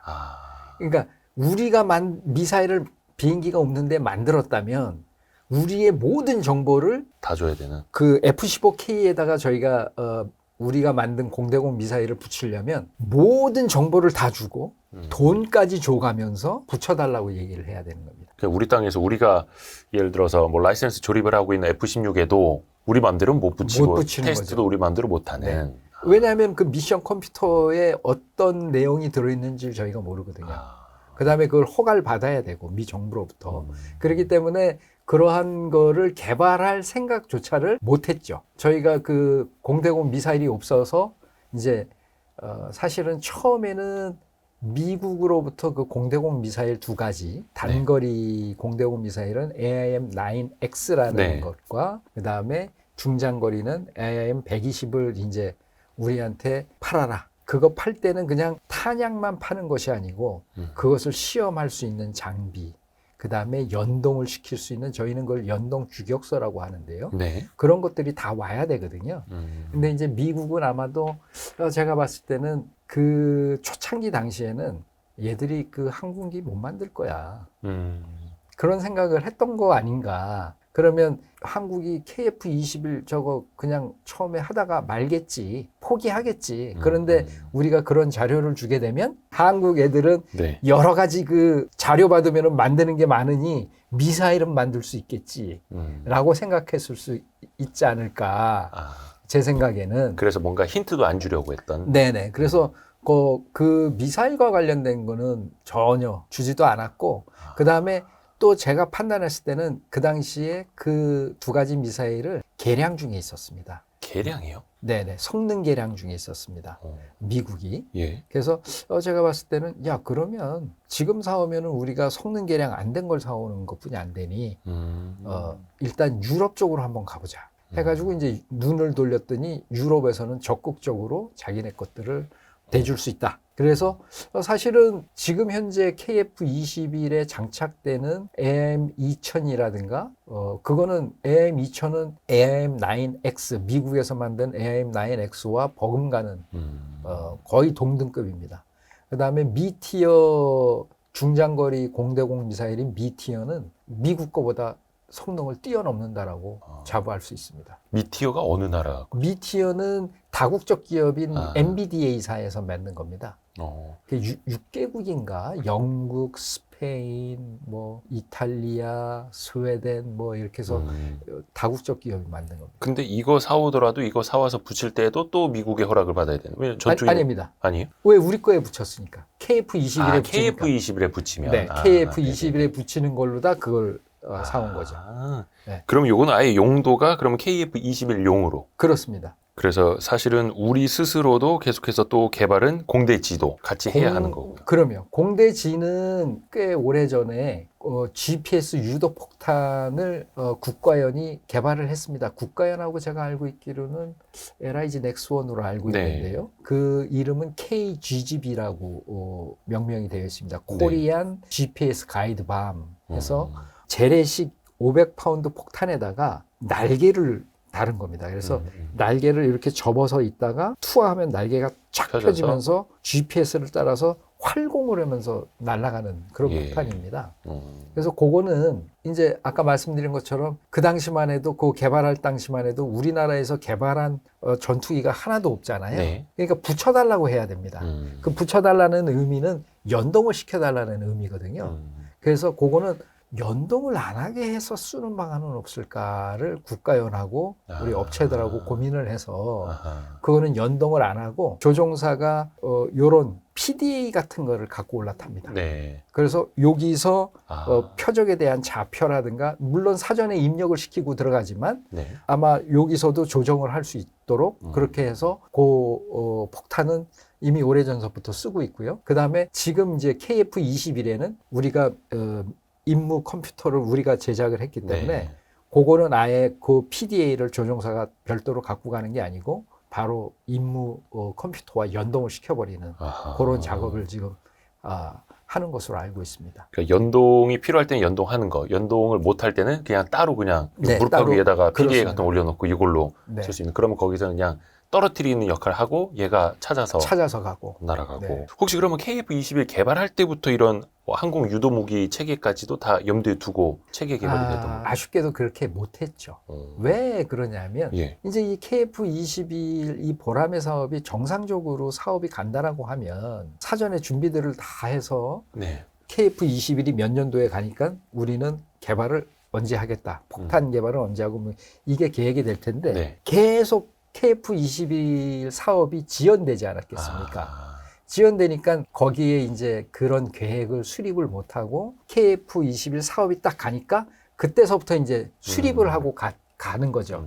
그러니까 좀 아쉬운 것은 KF-21이 완전히 개발이 끝나기 전에 이것들이 다 만들어져서 장착이 돼서 양산이 돼야 되는데 오히려 이제 양산이 된 다음에 그러한 미사일이라든가 이런 것들이 개발이 완료가 되니까 그것들이 좀 아쉽죠. 왜 그러냐면 양산이 될 때까지 항공기를 아무것도 안 달고 놔둘 수는 없잖아요. 그렇죠. 기다리고 있을 수는 없죠. 네, 그러니까 일단은 우선적으로다는 외국 미사일이라든가 공대공 미사일 이런 것들을 쓰고 그 다음에 개발이 이제 완벽히 되면 추후에 또 양산하는 것들에는 사용을 할 수 있도록 그렇게 이제 해야 될 것 같습니다. 그래서 아까 2028년까지 개발을 하고 네. 30년에 장착을 하는 게 그 공대지. 네네. 장거리 공대지 유도탄. 네. 혹시 공대공이 더 공대 어렵습니까? 공은 제가 알고 있기로는 그 전에는 이제 공대공 유도탄을 만들기 위한 핵심 기술이라는 것들을 개발을 했던 것으로 알고 있고요. 네. 작년 12월에 방위사업 추진위원회에서 단거리 공대공 유도탄에 대한 사업 추진 전략을 승인을 했더라고요. 그러면 통상 사업 추진 전략을 승인하면 사업은 그 다음에 갈 수 있습니다. 예. 다음 해에. 그러면 아마 제가 봤을 때는 이게 12월에 됐기 때문에 1년 정도 걸리니까 25년도에 아마 사업을 착수해서 시작을. 네, 개발을 착수를 하게 될 것 같습니다. 그러면 그것도 뭐 한 7, 8년 걸리지 않을까요? 네. 어찌됐든 간에 우리 전투기 네. 보람의 KF-21에 우리 공대지 공대공 네. 달고 좀 떠야 될 텐데요. 이게 만약에 단순히 우리 전투기에 우리 미사일 체계를 갖다 붙인다라는 것뿐만이 아니라 나중에 이걸 수출을 하게 될 때도 더 시너지가 날 수 있을까요? 당연하죠. 옵션이 많아지겠죠. 옵션. 네. 예를 든다면 저희가 미사일 같은 경우는 공대공 미사일 같은 경우는 유럽, 네. 유럽 다국적 6개 나라. 그다음에 단거리 미사일 같은 경우는 예를 든다면 독일 거 이렇게 왔는데 우리가 항공기를 어느 나라인가 팔아야 되는데 그 7개 나라에서 야, 거기는 우리 안 팔래 라고 한다면 다른 뭔가를 저희가 준비해야 되지 않겠어요? 네. 그러면 다른 거를 장착을 시켜주려면 어떤 문제가 생기냐면 아까 제가 타우로스에서 말씀드린 것처럼 다른 미사일을 붙이려면 그거에 대한 또 시험을 또 꽤 오랫동안 해야 됩니다. 그러니까 그거 말고 우리가 개발한 미사일이나 폭탄이 있다면 네. 원하는 대로 해줄게. 너희 지금 우리가 장착할 수 있는 거는 미국 그 폭탄도 달 수 있고 유럽 공대공 미사일도 달 수 있고 우리 대한민국이 만든 것도 달 수 있고 이런데 특징은 이러이러해. 너희들 뭘 원하니? 옵션이 많아지죠. 옵션이 많아지고 또 어느 나라에서 팔지 않겠다라고 하면 우리 거 붙여주면 되는 것이고. 그거 빼고 우리 거 다뤄. 뭐 우리 거 다 줄 수도 있는 것이고요. 정말 그거는 뭐 좋은 옵션 시너지가 일어난다라고 볼 수 있죠. 그러면 KF-21 수출을 더 잘하기 위해서라도 무기 체계도 항공 유도 무기 체계도 같이 계속 더 많이 개발이 돼야겠네요. 더 많이 개발이 돼야 되죠. 아하, 네. 그러게요. 그냥 뭐 미국 거 있으니까 그냥 갖다 붙여서 빨리 쓰지 뭐 이게 아니라 수출을 위해서라면 지금 미국 거는 저희가 충분히 많이 있습니다. 네. 예를 든다면 저희가 왜 KF-21에 미국 공대공 미사일을 장착을 하려고 했냐 하면 네. 이미 그것들이 많이 가지고 있거든요. 다른 나라들도? 아니요. 우리나라에서 예. F-15라든가 F-16이 그 미사일들을 장착을 하고 있습니다. 네네네. 그러면 유사시에 그거를 우리가 쓰면 되거든요. 그쵸. 물론 더 사오면 그러니까 KF-21용으로 미국으로부터 그 미사일 AIM-9X라든가 AIM-120을 사오게 되면 F-15K도 쓸 수 있고 네. KF-16도 쓸 수 있지 않습니까? 그러니까 공용으로 쓸 수 있게 되는 거죠. 네네네. 그런 의미에서 저희가 이제 미국 제품을 선택을 해서 했는데 안 됐기 때문에 이제 유럽 거를 사오게 되는 것이고요. 그러나 우리 걸 개발을 하게 되면 이제 우리 걸 써야죠. 그쵸. 그래서 그거를 뭐 F-15에다가 돈 주고 정말 장착을 시켜야 될지 말지는 그건 그때 가서 판단을 해봐야 될 문제지만 KF-21만큼은 우리가 개발한 무장을 써야 되는 것이 당연하고 또 그게 훨씬 이득이겠죠. 혹시나 우리가 KF-21을 수출하는 시간이 또 올 수 있다면 당연히 오죠. 네. 언제쯤부터 혹시 가능할까요? 제가 봤을 때는 바이어들이 가장 중요하게 생각하는 것이 네. 그 무기 체계를 그 나라에서 쓰고 있는지가 가장 중요하게 봅니다. 그래서 얼마만큼 잘 쓰고 있는지를 보거든요. 그래서 제가 봤을 때는 양산 1호기, 초도 양산 1호기가 나오는 26년 말 정도 되면 네. 그때 정도 되면 이제 계약하겠다고 오는 나라들이 꽤 있지 않겠나. 그 이후 정도가 돼야 될 거라고 저는 봅니다. 그 무기 체계를 쓰고 있는 나라라면 어떤 뭐 미국의 유도 무기 체계 아니면 자기네 나라에서 만든 무기를 자군이 쓰고 있는지. 뭐 예를 든다면 우리가 K9 수출 많이 했지 않습니까? 예. 그러면 K9을 생산해서 우리 육군에서 얼마만큼 잘 쓰고 있는지. 실전. 그래서 네. 바이어들이 와가지고 그 육군 부대 가서 실제로 쓰고 있는 거 막 보고 실제로 뭐 쏴도 보기도 하고 뭐 이런 걸 하죠. 그다음에 이제 KF-21 같으면은 우리가 양산을 해서 부대에 배치가 되면 실제로 그게 부대에 배치해서 어떤 작전을 하는지 뭐 예를 든다면 우리가 2명이 타는 비행기도 있으니 바이어 VIP 같은 사람들 뒤에 태워서 성능도 좀 보여주고 작전하는 것도 좀 보여주고 뭐 이런 형태로 다 하는 것들이 일반적인 그 무기를 계약하기 전에 이루어지는 그러한 행위들입니다. 그 나라에서 만든 거, 그 나라에서 잘 쓰고 있는지, 잘 돌아가고 네. 있는지, 성능은 좋은지, 혹시나 실전에 투입됐다면 어떤 기량을 펼쳤는지 그렇습니다. 먼저 보여줘야 되는 거고요. 네. 그게 우리는 이제 지상 무기 체계는 어느 정도 보여주고 있고, 근데 이제 공중 무기 체계는 이제 시작인데, 이제 시작입니다. 물론 이제 FA-50도 있기는 합니다만, 네. 시기적으로는 뭐 우리 실전 배치가 26년 말, 뭐 27년이라고 생각을 한다면, 네. 네. 그래도 실전 배치 역량 한 2, 3년은 더 보여줘야 될까요? 더 많이 필요한가요? 글쎄요. 제가 봤을 때는 뭐 이렇게 생각하시면 됩니다. 저희가 T-50이라는 항공기를 만들고 FA-50이라는 그 이제 경공격기 버전을 네. 만들고 한동안 수출이 되게 안 됐습니다, 진짜. 되게 안 됐습니다. 예. 한국이란 나라에서 만든 거를 어떻게 믿고 사냐, 뭐 이런 거죠. 그들 나라 입장에서 이제 항공기 분야에서 이제 듣보잡이었으니까. 네네. 니네 처음 만든 거라며 이거잖아. 네. 네. 그러다가 이제 인도네시아가 최초로 사고, 그 다음에 뭐 이라크도 사고, 필리핀도 사고, 뭐 등등등등등등 되니까, 이거 이제 소리 소문으로 들으니까, 야, 이거 항공기 가성비가 너무 좋고, 거의 뭐, F-16이랑 비슷하다. 이 비행 기동 성능이라든가, 예. 조종 어떤 그 특성이라든가 이게 비슷하기 때문에 F-16을 갖고 있는 나라는, FA-50 이거 되게 좋다. 라고 이제 알려지면서 이게 쭉 되는 거거든요. 네네. 그러니까 우리 KF-21도 제 개인적인 생각입니다만 우리 방산업체들은 어떻게 생각하실지 모르겠으나 조금 시간이 걸릴 겁니다. 조금 시간이 걸릴 거. 그러나 이제 좋은 점은 최신의 전투기라고 하는 게 F-35거든요. 네. 근데 F-35는 이제 전에도 제가 한번 말씀드린 바가 있는데 마음대로 팔지도 않고 마음대로 살 수도 없습니다. 완전히 미국의 우방에게만. 네, 완전히 미국의 우방이면서 그 F-35는 제약 사항이 되게 많습니다. 그 F-35에 관여하는 사람들의 어떤 비밀 자격 이런 것들도 있고요. 그래요? 네네, 대단히 그 보안이 높게 유지가 되어 있거든요. 군에서 보면은 뭐 1급 비밀 자격증, 2급 비밀 취급 자격증, 뭐 이런 자격이 등급이 있습니다. 예. 그런 거 등등부터 그다음에 건물의 어떤 보안 어떤 능력, 그 요구하는 사람이 되게 많거든요. 그래서 F-35는 이제 최신의 기고, 그 이외에 최신액이라고 할 수 있는 것이 유로파이터하고 라팔이거든요. 근데 걔들은 2000년 초반에 만든 비행기들입니다.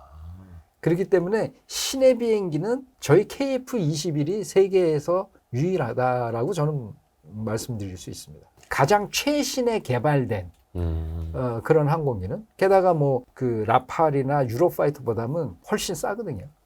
그 계속 뭐 개량은 됐다고는 합니다만 유로파이터랑 라팔 언제적 비행기입니까? 그러니까 한참 됐죠. 제가 1999년에서 2000년에 1999년, 2000년에 국방부에 있을 때 제가 1차 FX 사업을 담당을 했습니다.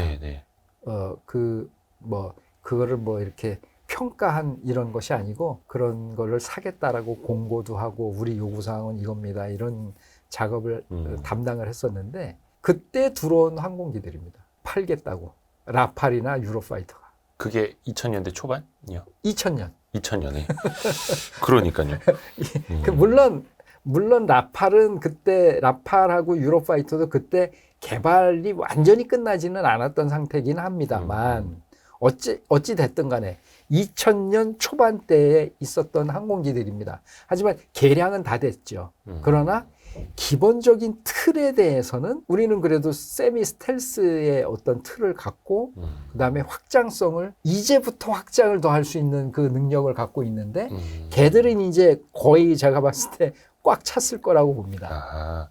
약간 개량을 하는 것도 확장을 하는 것도 이제 한계에 다다른 비행기와 다다랐을 거라고 저는 봅니다. 이제 막 시작을 하는 비행기와의 차이. 네. 그 일각에서 약간 조금 이제 부정적으로 보시는 분들은 KF-21 수출이 이게 쉽지 않을 거다.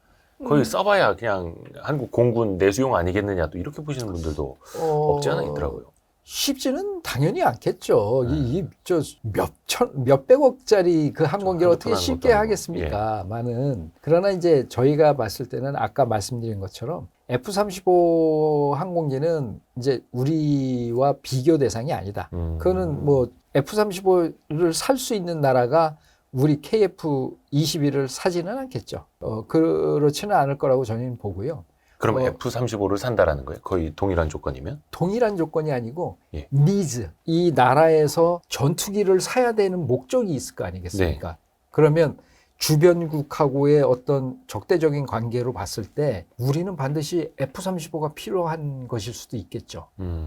그리고 F-35가 만약에 이미 있다면 그 F-35를 보조해 줄 수 있는 항공기, 무장을 많이 하고 뭐 이렇게 보조해 줄 수 있는 항공기를 산다면 KF-21이 될 수도 있겠죠. 그러니까 그 나라의 니즈가 뭐냐에 따라서 틀려진다는 것이고요. FA-50을 샀던 나라들은 저희의 잠재적인 고객이라고 보시면 됩니다. 왜냐하면 미국이 항공기를 안 팔았기 때문에 그다음에 유럽이나 이런 쪽에서 항공기를 안 팔거나 너무 비싸기 때문에 FA-50을 샀던 것이거든요. 그렇다면 KF-21도 FA-50과 아주 유사한 그 특성을 가지고 있거든요.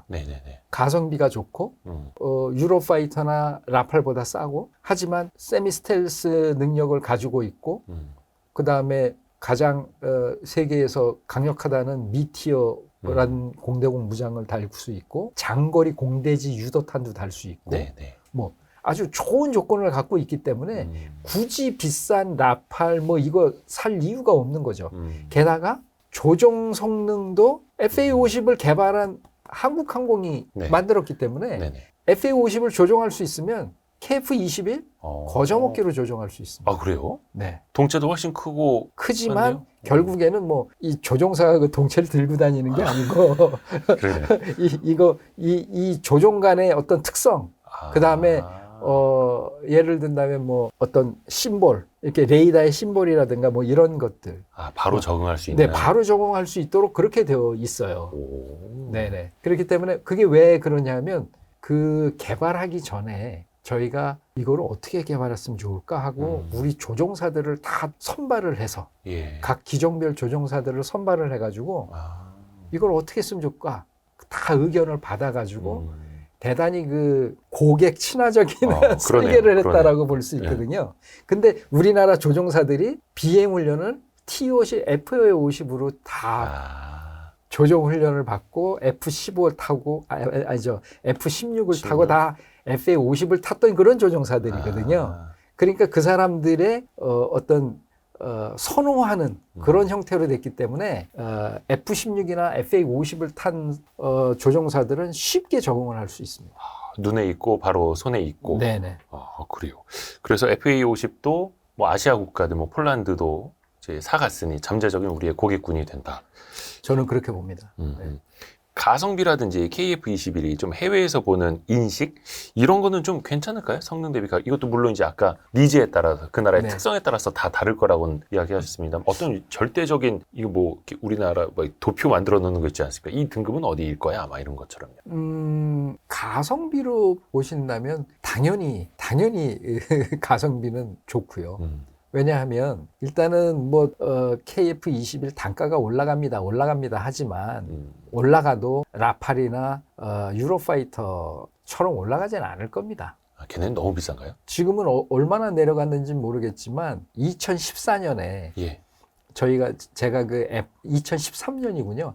F-35 구매하기 위해서 사업을 추진했을 때 제가 그때 국제계약부장을 했거든요. 우리한테 팔려고 들어온 업체가 세 군데 업체였는데 락히드 마틴의 F-35, 유로파이터, 그다음에 보잉사의 F-15 사일런트 이글이라는 SE. SE. 요 세 가지가 들어왔는데요. 유로파이터의 가격은 그래서 제가 알죠. 그 당시 가격을 제가 알죠. 굉장히 비싸게 불렀다. 네, 제가 뭐 지금 업체의 비밀 사항이기 때문에 제가 말씀은 못 드리지만 F-35 그 당시 F-35 가격 버금가게 비쌌습니다. 그리고 우리 예산 내에 들어온 거는 뭐 다 아시는 것처럼 F-15 사일런트 이글뿐이 없었죠. 그리고 보시면 아시겠지만 유로파이터는 수출이 하나도 안 됐습니다. 당시에.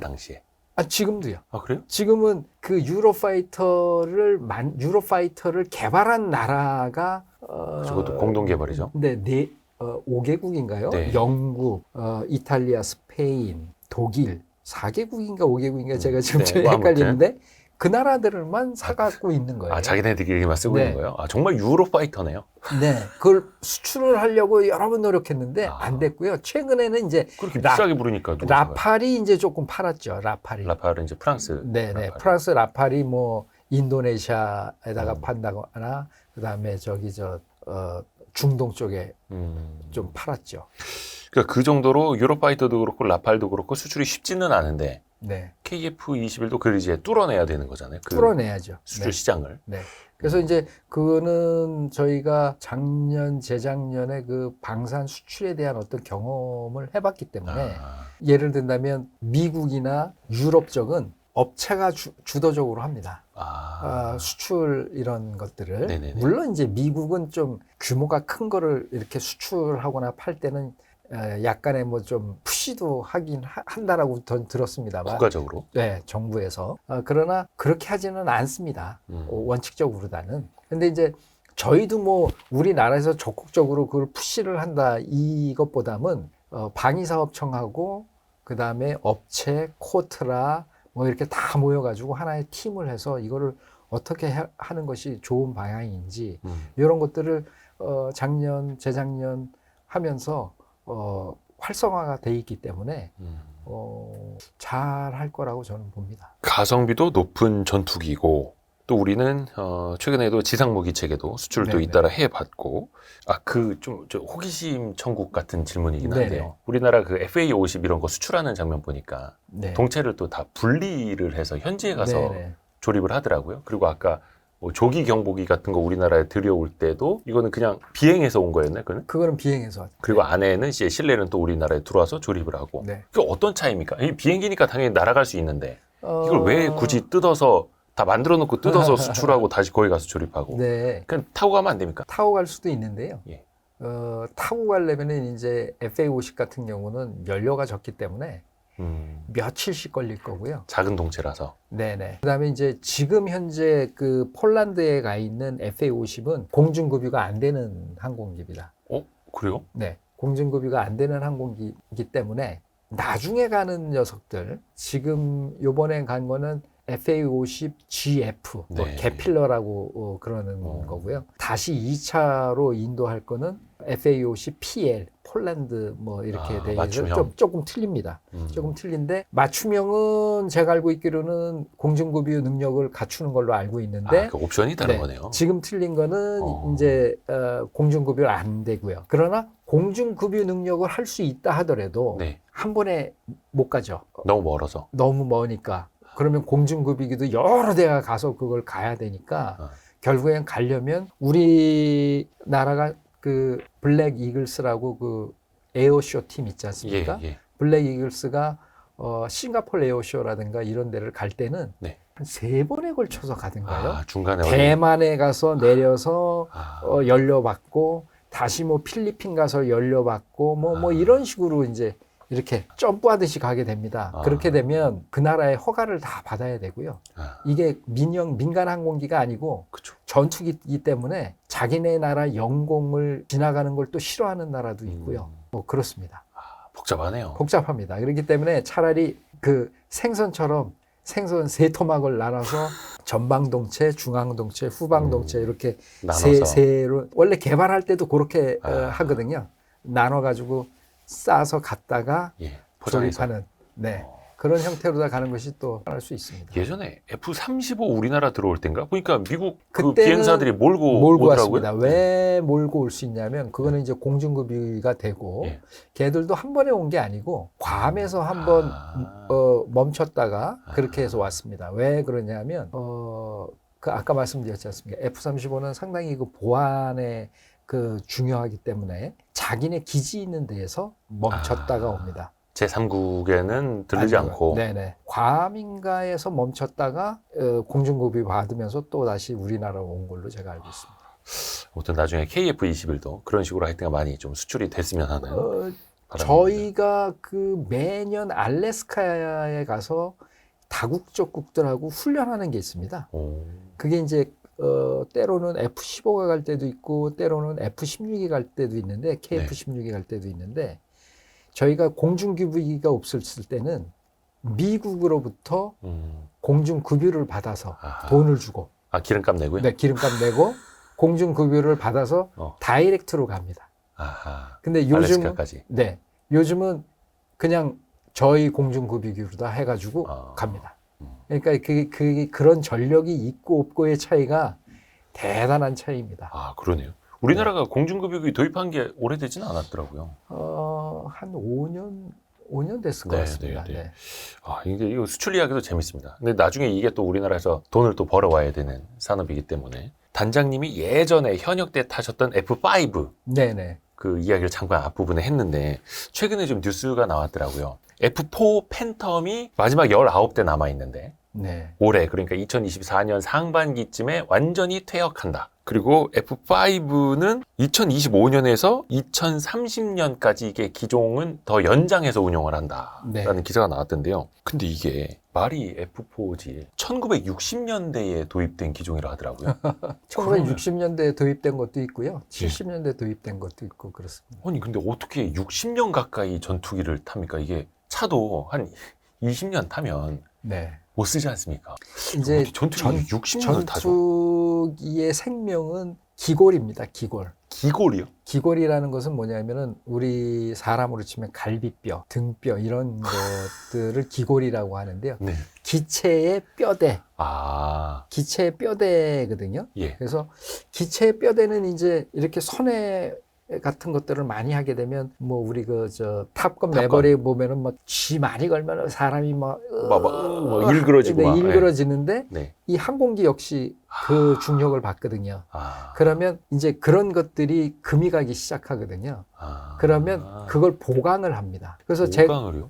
왜냐하면 보강이라고 하는 것은 거기다가 뭐를 덧대든지 아니면 그것들을 다시 새로운 걸로 다 교체시킵니다. 그래서 그걸 기골 보강이라고 하면 그러면 새 생명을 얻는 거죠. 아니 새 근데 그게 생명을 얻는 겁니다. 예를 들어서 갈비뼈, 척추 이런 개념을 어떻게 보강을 해요? 뭐 그냥 철판을 덧댑니까? 아니요. 그게 뼈대로 이렇게 바로 바 형태로 되어 있습니다. 바 형태. 바 형태로 되어 있기 때문에 그걸 이제 새롭게 가는 거죠. 대들보를요? 네. 그러니까 전체적으로 다 해체를 해가지고 그걸 새롭게 다 가는 겁니다. 지금 그래서 저희 KF-16도 그걸 다 갈았나? 지금 그 작업을 중인가? 아무튼 저희 KF-16도 그걸 하고 있고요. 엄청난 작업이네요. 자동차로 따지면 그 셰시 막 이런 거 다 갈아엎는 거 아닙니까? 거의 오버홀이죠. 그렇게 하면은 이제 사실은 전투기의 생명은 엔진하고 그 기골이라고 수명은 기골과 엔진이라고 볼 수 있거든요. 그러면 새 생명을 타는 거죠. 새 생명을 타는데 그러면 뭐 계속 그거 갈면 되겠네요. 뭐 이러실 수 있는데 끝없이. 네. 그거는 아니고 그 안에 들어가는 이제 뭐 여러 가지 그 작은 부품 이런 것들이 단종이 되지 않습니까? 네네네. 그러면 그 기골을 보강을 해서 쓰더라도 이미 원 제작사에서 생산이 끝났기 때문에 상당히 오랜 뭐 10년이나 20년 정도는 그래도 그 필요한 부품들을 어느 정도는 조달을 할 수는 있을 것이고 그다음에 다른 나라에서 퇴역한 항공기로부터 부품 조달이 또 가능할 수 있고 폐차장 가서 부품 얻어오듯이요. 네, 그렇게 될 수도 있고 그다음에 우리나라에서 또 퇴역한 항공기에서 부품 조달이 가능할 수도 있고 그렇게 해서 운영을 하다가 이제 나중에는 그것도 저것도 안 되면 퇴역을 하게 되는데 실질적으로는 어느 정도 기골 보강을 한번 해서 쓴 다음에는 어느 정도 시간이 되면 퇴역을 시켜야 되는 게 많습니다. 다른 거에서 이렇게 빼다가 이렇게 쓰는 걸 캘리브레이션이라고 하는데 그거는 별로 좋지 않은 거죠. 그 용어가 좋아서 캘리브레이션이 쉽게 말하면 땜빵 아닙니까? 돌려쓰기라고. 돌려막기. 뭐 근데 그건 사실은 좋은 거는 아닌데 그러나 이제 어쩔 수 없이 지금 KF21이 늦어졌기 때문에 그런 형태로 다 진행을 한 것이고, 그러나 뭐 비행하는 데 있어가지고 뭐 문제가 생긴다? 그거는 아닙니다. 그 정비도 오히려 일반적인 정비 시간보다 더 투입을 해서 정비들을 하고 뭐 이런 형태로 다 관리를 하기 때문에. 근데 이게 F5가 우리나라에 70년대쯤 들어왔나요? F5가? F5도 70년대, 네, 70년대 들어온 것도 있고 80년대 우리가 조립 생산한 것도 있고. 네, 그렇습니다. 이거를 2030년까지 이제 앞으로 운용을 해야 되는 거고요. 뭐 2030년 이전에 퇴역하지 않겠습니까? 점진적으로 지금 벌써 퇴역들을 하고는 있고요. 2030년이라고 지금 말씀하시는 거는 이제 완전히 100% 완전히 그 퇴역하는 거가 이제 2030년이 될 거고요. 근데 그 전에 F16도 들여왔고, F15도 들여왔고, F35도 들여왔고, 근데도 굳이 F4, F5가 계속 필요한 건가요? 작전과 전략에 대해서 이제 말씀을 드려야 되는데, 2000년대 초반인가요? 아까 말씀드린 그 카이다에서 전체적으로 국방부의 의뢰를 받아서 검토한 게 있습니다. 대한민국의 공군력은 어느 수준을 유지를 해야 되느냐. 그게 430대인가요? 430대요? 네. 430대 수준은 돼야 되겠다. 양적으로다는.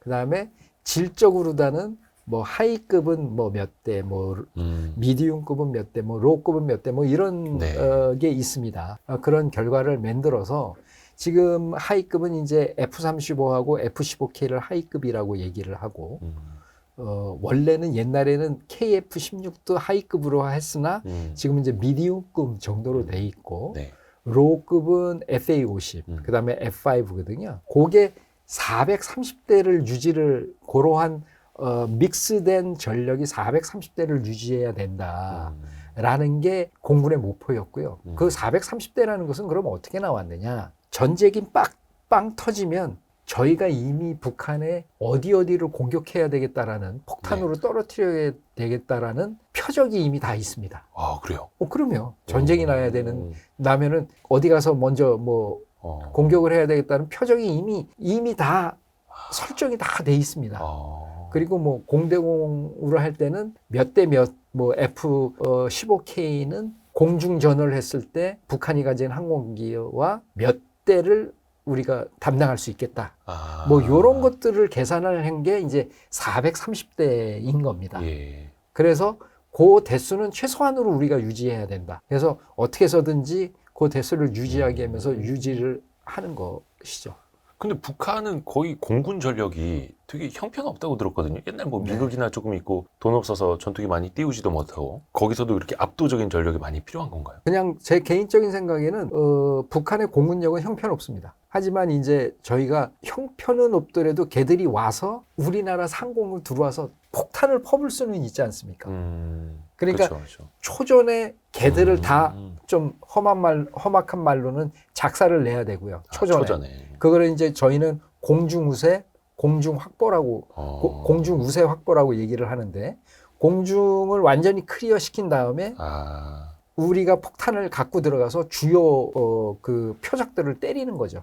그 다음에 우리 그 육군의 그 진격할 때 도와도 주고 그런 역할을 하는 겁니다. 사실 이게 얘기로 들어보면은 재밌는데 이거 사실 무시무시한 얘기인데, 그렇죠?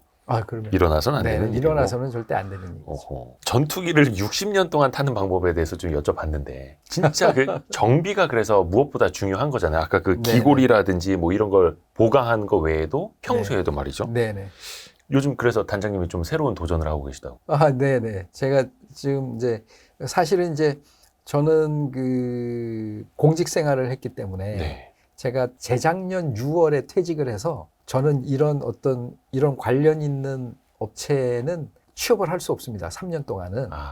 공직자 취업 제한에 들렸는데, 제가 이제 집에 있는데 저랑 아주 제가 존경하는 우리 공군 선배님이, 그분이 이제 항공공학 박사시면서 엔지니어신데, 옛날에도 제가 모시고 그랬던 분인데, 뭘 좀 같이 개발해보자 라고 말씀을 하셔서, 이제 아주 조그만한, 그 당시만 해도 그러니까 작년까지만 해도 아주 뭐 4명 이렇게 있었던 회사인데, 지금은 이제 9명까지 됐지만. 어떻게 보면 이제 스타트업 하시는 거예요. 네. 그런 형태에서 그거는 취업 제안에 안 받습니다. 스타트업이니까. 네네. 선배님을 좀 도와드리고 투자 유치를 좀 받고 뭐 이렇게 해서 하는데 저희가 이제 하는 것은 PHM이라고 해서 PHM. 네, PHM이라고 해서 Prognostic and Health Management. 그게 뭐냐면 프라그나스틱이라는 것은 예측이라는 의미를 갖고 있습니다. 예측, 예지. 이제 어떤 장비나 어떤 그 물체를 건전성을, 헬스를 진단하고 얘의 수명을 예측하는 그런 작업입니다.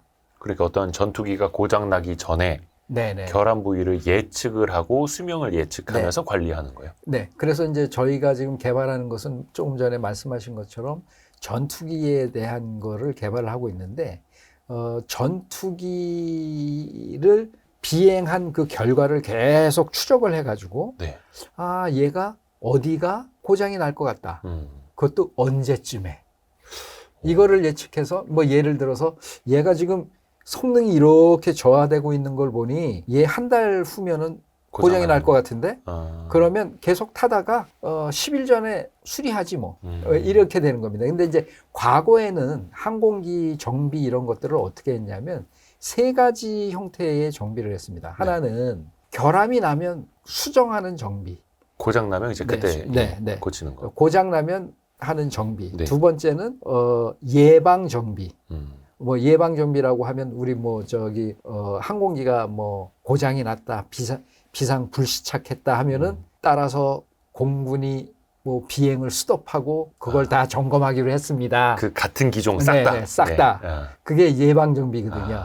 뭐 이상한 특징이 나타났어? 그러면 그 기종에 대한 것들 다 한번 정비해봐. 그런 거. 그게 예방 정비. 그다음에 계획 정비는 뭐냐면 우리 저 자동차로 치면은 새 차는 뭐 5년인가요? 뭐 그만에 검사하러 들어가지 않습니까? 자동차 검사. 네네. 그러다가 이제 10년이 넘어가면 뭐 2년마다인지 뭐 1년마다인지 들어가지 않습니까? 되게 귀찮죠. 네. 그것처럼 항공기도 100시간 점검, 200시간 점검, 뭐 500시간 점검 뭐 이런 게 있습니다. 그래서 그 기간마다 의무적으로 그냥 입고시키는 거. 무조건 들어갑니다. 그렇기 때문에 이제 그런 정비를 하다가 보면 멀쩡한 항공기가 잡히게 되는 겁니다.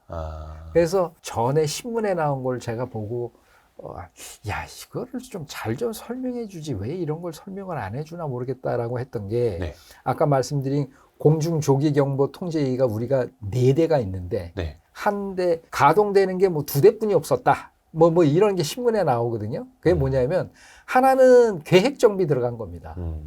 그리고 한 대는 결함이 생겨서 이제 수정 작업 들어간 거고. 그러니까 엄밀히 얘기하면은 이 계획 정비 들어가는 거는 사실은 들어갈 필요가 없는 거죠. 만약을 위해서 들어가는 거니까. 그죠? 사고 나면 안 돼. 그러니까 이 PHM이라는 것은 생기게 되면 그런 것들을 어떤 불필요한 정비를 줄여나갈 수가 있고 그 얘기는 뭐냐 하면 비용이 들 수 있다는 거죠. 그 다음에 두 번째는 그런 불필요한 정비를 안 함으로 인해서 항공기가 더 있는 게 되는 거죠. 가동할 수 있는 항공기가 더 생기게 되는 거죠. 가동할 수 있는 항공기가. 저희는 그걸 이제 가동률이라고 얘기하는데 가동률이 더 좋아지는 거죠. 가동률이. 그래서 쓸데없이 그냥 입고시켜가지고 메어놓는 게 아니라 언제든지 실시간으로 떠 있을 수 있고 가동할 수 있게끔 만들어놓는. 그래서 이 PHM이 사전적으로 중요한 거고요. 그래서 이게 오로지 항공기만 하는 것이 아니고요. 아주 다양한 분야에서 지금 하고 있습니다. 지금 예를 든다면 제가 아는 데는 원전 같은 데도 하고 있고요. 원전에다가 예를 들어서 그 원자로에다가 뭐 센서 같은 걸 붙여서 원자로가 뭐 흔들린다든가 바이브레이션이 있다든가 뭐 크랙이 간다든가 이런 것들을 이제 추적해가지고 뭐 사전에 정비도 되고 심지어는 배 같은 경우도 뭐 배의 엔진이라든가 이런 것들도 그런 것들을 하죠. 근데 이제 비행기는 조금 어려운 것이 얘는 공간이 상당히 제한이 되어 있거든요. 그리고 추가적으로 이제 이미 개발된 항공기에다가 PHM을 하려면 센서를 달아야 되는데 그러면 설계 변경을 해야 되거든요. 혹시 센서가 많이 큽니까? 아니요. 적은 센서더라도 케이블이 들어가지 않습니까? 그러면 그 센서에서 측정한 거를 또 저장할 수 있는 장치도 만들어야 되지 않겠어요? 그러면 무게가 또 틀려지죠. 그러니까 못합니다. 기존에 이미 개발된 레거시들은 못하죠. 그래서 최초로 그거를 개발할 때부터 이제 시작한 것이 F-35입니다. 그러니까 전투기를 설계할 때, 개발할 때부터 그것을 입력해서 넣고 한 것이 이제 F-35고요. 이 결함을 예지할 수 있는 센서들을 어디에다 어떻게 배치해야겠다까지 같이요. 네. 그래서 F-35는 지금 일부 몇몇 가지 그 시스템에 대해서는 PHM을 하고 있습니다. 근데 이제 저희 KF-21은 PHM은 아니고 SHM이라고 해서 그 아까 말씀드린 그 기골 부분이라든가 뭐 이런 쪽에다가 SHM은 Structure Health Management거든요. 구조만. 네, 구조적인 쪽에만 이제 저희는 개발할 때부터 센서를 넣고 했는데 저희가 개발하는 것은 그러면 이미 개발된 항공기한테는 어떻게 적용할 수 있는 방법이 없을까를 이제 우리 그 대표님이시죠. 제가 존경하는 선배님이신, 이제 군 선배님이신데 그분이 이제 항공공학 박사시니까 그거를 어떻게 할까를 고민하시다가 항공기마다 블랙박스가 있습니다. 전투기 블랙박스는 더 많은 것이 입력이 되어 있습니다. 그래서 그 블랙박스를 보면 지상에서부터 뜨고 내린 거에 대한 시간마다 고도, 속도, 그 다음에 중력 가속도, 그 다음에 항공기 자세, 뭐, 그 다음에 오일 펌프에서 나오는 압력, 뭐, 하이드롤릭 펌프에서 나오는 압력, 그런 것들이 쭉 온갖 데이터가 기록되어 있거든요. 그러면 요걸 이용해서 예를 들어서 하이드롤릭 펌프의 움직임을 본다면 하이드롤릭 펌프가 좋은지 나쁜지를 알 수 있지 않겠습니까? 그 다음에 오일 하이드롤릭이 항공기에 있어서는 대단히 중요하거든요. 그런 것들, 그 다음에 전기, 이런 것들을 이제 AI 학습을 통해 가지고 그런 많은 빅데이터들을 이용을 해서 진단을 하고 예측을 해보겠다 하는 것이 이제 저희의 그 연구 방향입니다. 이야. 근데 아까 말씀 중에 F-35에는 PHM, 그러니까 결함을 예지하고 건전성 관리하는 그 시스템이 들어있다라고 말씀하셨는데. 근데 이제 그거는 센서로다 해서 그 물리적인 거로다 측정이 되죠. 물리적인 측정? 네, 물리적인. 왜냐하면은, 진짜로 우리로 치면은, 의사 선생님으로 치면은 청진기를 아예 거의 갖다 놓은 거죠. 근데 일반적인 이미 개발된 항공기는 그 센서를 갖다 붙일 수가 없으니까 못하고 있죠. PHM을. 그러나, F-35는 처음부터 그거를 예상을 하고 이제 그 방향으로 갔기 때문에 그런 센서를 청진기라고 본다면 그런 청진기를 중요한 부위에 갖다 놓고 그 자료를 받아서 진단을 하는 거죠. 근데 제가 어디서 보니까 F-35에는 그 센서나 이런 시스템이 되어 있는데 우리가 접근할 수 없는 정보가 많다고요, 거기는. 예. 아까 제가 그 F-35는 뭐 돈 있다고 살 수도 없고, 그쵸. 뭐 내가 사고 싶다고 살 수도 없고, 뭐 그렇다라고 얘기하지 않았습니까? 그거는 말씀드린 것처럼 보안을 엄격히 유지하고 있거든요. F-35는 정말 첨단적인 것들이 많기 때문에 그래서 주지를 않습니다. 아니 근데 아무리 그래도 정비하는데 필요하잖아요. 우리가 일단 타고 뜨고 내리고 하는데 필요한데 그 정비 관련된 데이터도 미군이 안 줘요? 그러면? 우리 땅에 있는 우리가 돈 주고 산 F-35네? 제가 알고 있기로는 자동차의 내비게이션 있지 않습니까? 자동차의 내비게이션 고칩니까? 내비게이션체 드러내지 않습니까? 그죠. 내비게이션체 드러내고 내비게이션 바꾸고 내비게이션 비를 주지 않습니까? 그것처럼 고치는 게 아닙니다. 그런 식의 정비가 되죠. 그리고 이제 그걸 갖고 가서 자기네들이 정비를 해서 갖다가 또 주죠. 그러니까 우선적으로다는 예비 장비를 그 군이 보유하고 있는 예비 장비를 넣어놓고 걔는 가서 미국이 선정한 OEM에서 고치고 그런 식으로 하죠. 그러니까 자세히 알 필요가 없는 거죠. 자세히 넌 알아서도 안 되고 알 필요도 없다. 뭐 이런 형태로 제가 알고 있습니다. 약간 예전에 애플이 리퍼 제품으로 그냥 바꿔준 것처럼 굳이 이거 어떻게 고치는지 그 내용을 알려고 하지 말고 요거 고장난 것만 가져와. 요거 바꿔줄게. 요렇게만. 뜯어볼 수도 없도록 되어 있습니다. 많은 제품이. 큰일 나나요? 뜯어보면? 잡혀가나요? 제가 한번 또 옛날 얘기를 한번 말씀드리면, 네.